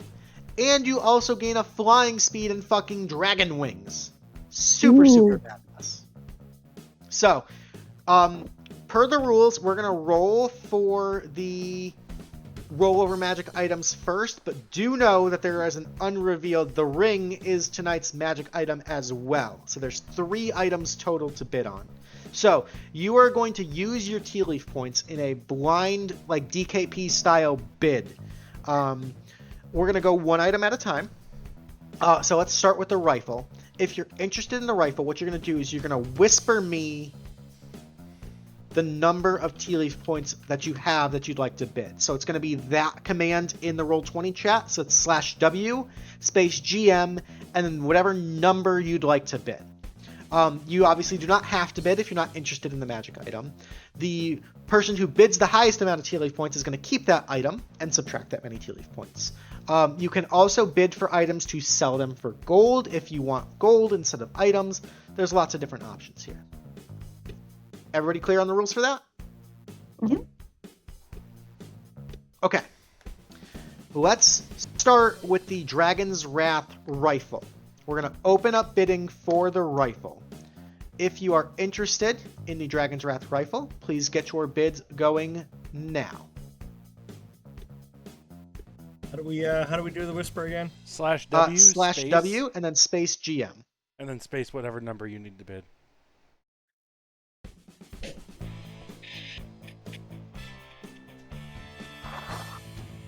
Alrighty.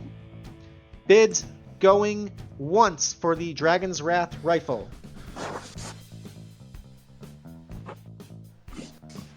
Going twice.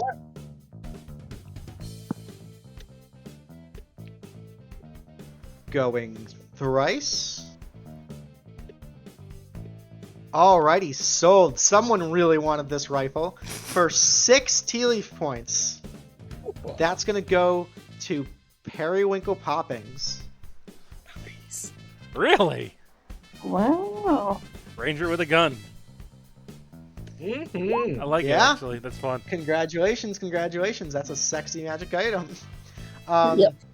So, DFM, go ahead and copy and paste that onto your character sheet.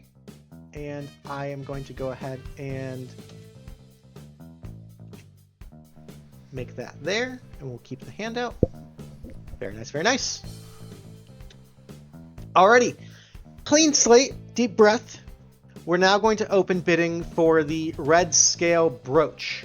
So this is that one that gives you armor class, conditions, and flying speed. So, if you are interested in the Red Scale Brooch, same command applies. We will start the bidding now. Going once.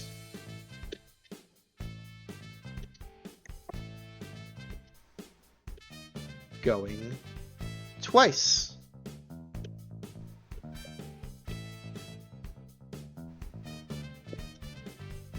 Going thrice.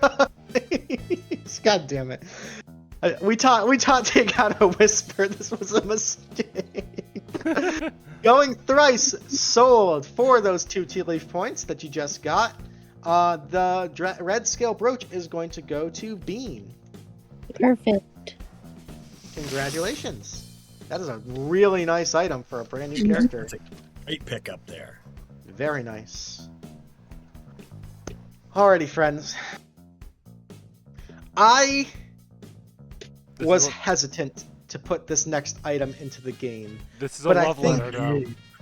But I think as a community, as a game, as a community, and because I'm absolutely in love with this series, those of you who know it are going to recognize this immediately. We're ready for this. Whatever happens, happens. This item's entering the world of the Tealeaf Adventuring Company. This is the Ring of Divine Suffering. No.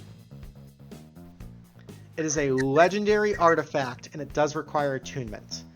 Legend tells of an enchanted ring used to harness great power in the war between the Angels of Dios and the Demons of the Abyss before the Astral Reckoning. Many lives were lost on both sides in the pursuit of this artifact. It was said that this ring exchanged hands many times during the war, and each time its wielder held unfathomable power. The ring was ultimately lost to history until now.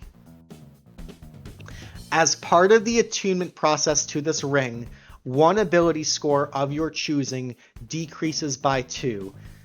The ability score decrease is permanent and persists even if you unattune to the Ring of Divine Suffering. As a bonus action, you may mark a creature you can see with a special curse called Marked for Death. In order for the target to be eligible to be marked for death, it must have all of its hit points and have a challenge rating equal to or greater than your level. So you can't just do this on like little rats or something to cheese it. It has to be a viable threat. If you deal a killing blow to a creature marked for death, you absorb part of its essence into the ring. One of your ability scores increases by 1 based on the highest ability score of the slain creature. So if the creature had a high strength, you'd get +1 to your strength. If the creature had a high charisma, you get +1 to your charisma. You may mark only one creature for death per day, and ability scores may be increased to a maximum of 30 using the Ring of Divine Suffering. However, while a creature is marked for death is alive, you gain the Left to Fester condition. This condition prevents all healing and makes you vulnerable to all damage as long as it persists. Only one creature may be marked for death at a time, and the mark persists until the creature is slain. This part's interesting. If a player character is marked for death and slain, you gain a +2 bonus to the ability score instead. Prolonged use of the Ring of Divine Suffering can lead to unintended consequences.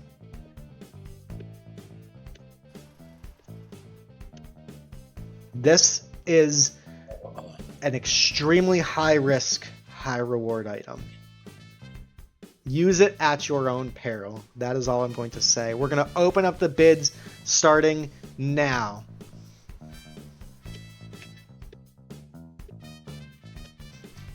Going once.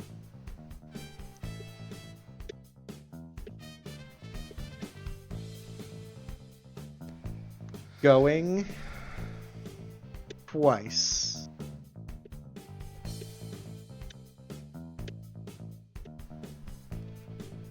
Going thrice. We have a tie, ladies and gentlemen. Unfortunately, it's Tealeaf points only. I'm not going to accept gold. But 2 bids of equal member. I need a D100 roll from Belladonna and from Barnabus, please. The high number takes it. Aha! 53. Belladonna, the Ring of Divine Suffering is yours. Yes. Nice. Perfect Holy fit. Oh my crap. god. Thank you. Please check Very nice. Discord. Thank you. Holy shit. Also, if you have not read Dungeon Crawler Carl, it's straight out of those books. It is fantastic. Highly recommend it. Okay, folks. That's all we've got for tonight. Excellent job. That was a harrowing mission. Hope everybody had fun. Dani, welcome aboard. Hope you had fun on your first ever mission. Oh, yes, I did. It was a blast. Awesome, awesome. Thank you so much for joining us. Guys at home, thank you for spending your Thursday evening with us. We love you very much here. We're going to go ahead and raid out. Mr. WeeWoo, do you have a raid? Finding one right now. Okay, in the meantime, I'm going to give my goodbye spiel. We love you very much. Please take care of yourselves this weekend. Stay cool, stay hydrated. Happy 4th of July to all my American friends here. Do something nice for yourself because you deserve it. Reach out to a friend you haven't talked to in a while because that's always nice to do. And above all, please be kind because it's free and it matters. We're going to see you guys next Thursday. Oh God, I haven't even looked at the list and figured it out yet, but we're going to go ahead and raid out, give them all the Tealeaf Adventure Company love, and we'll see you next time. Until then, toodles.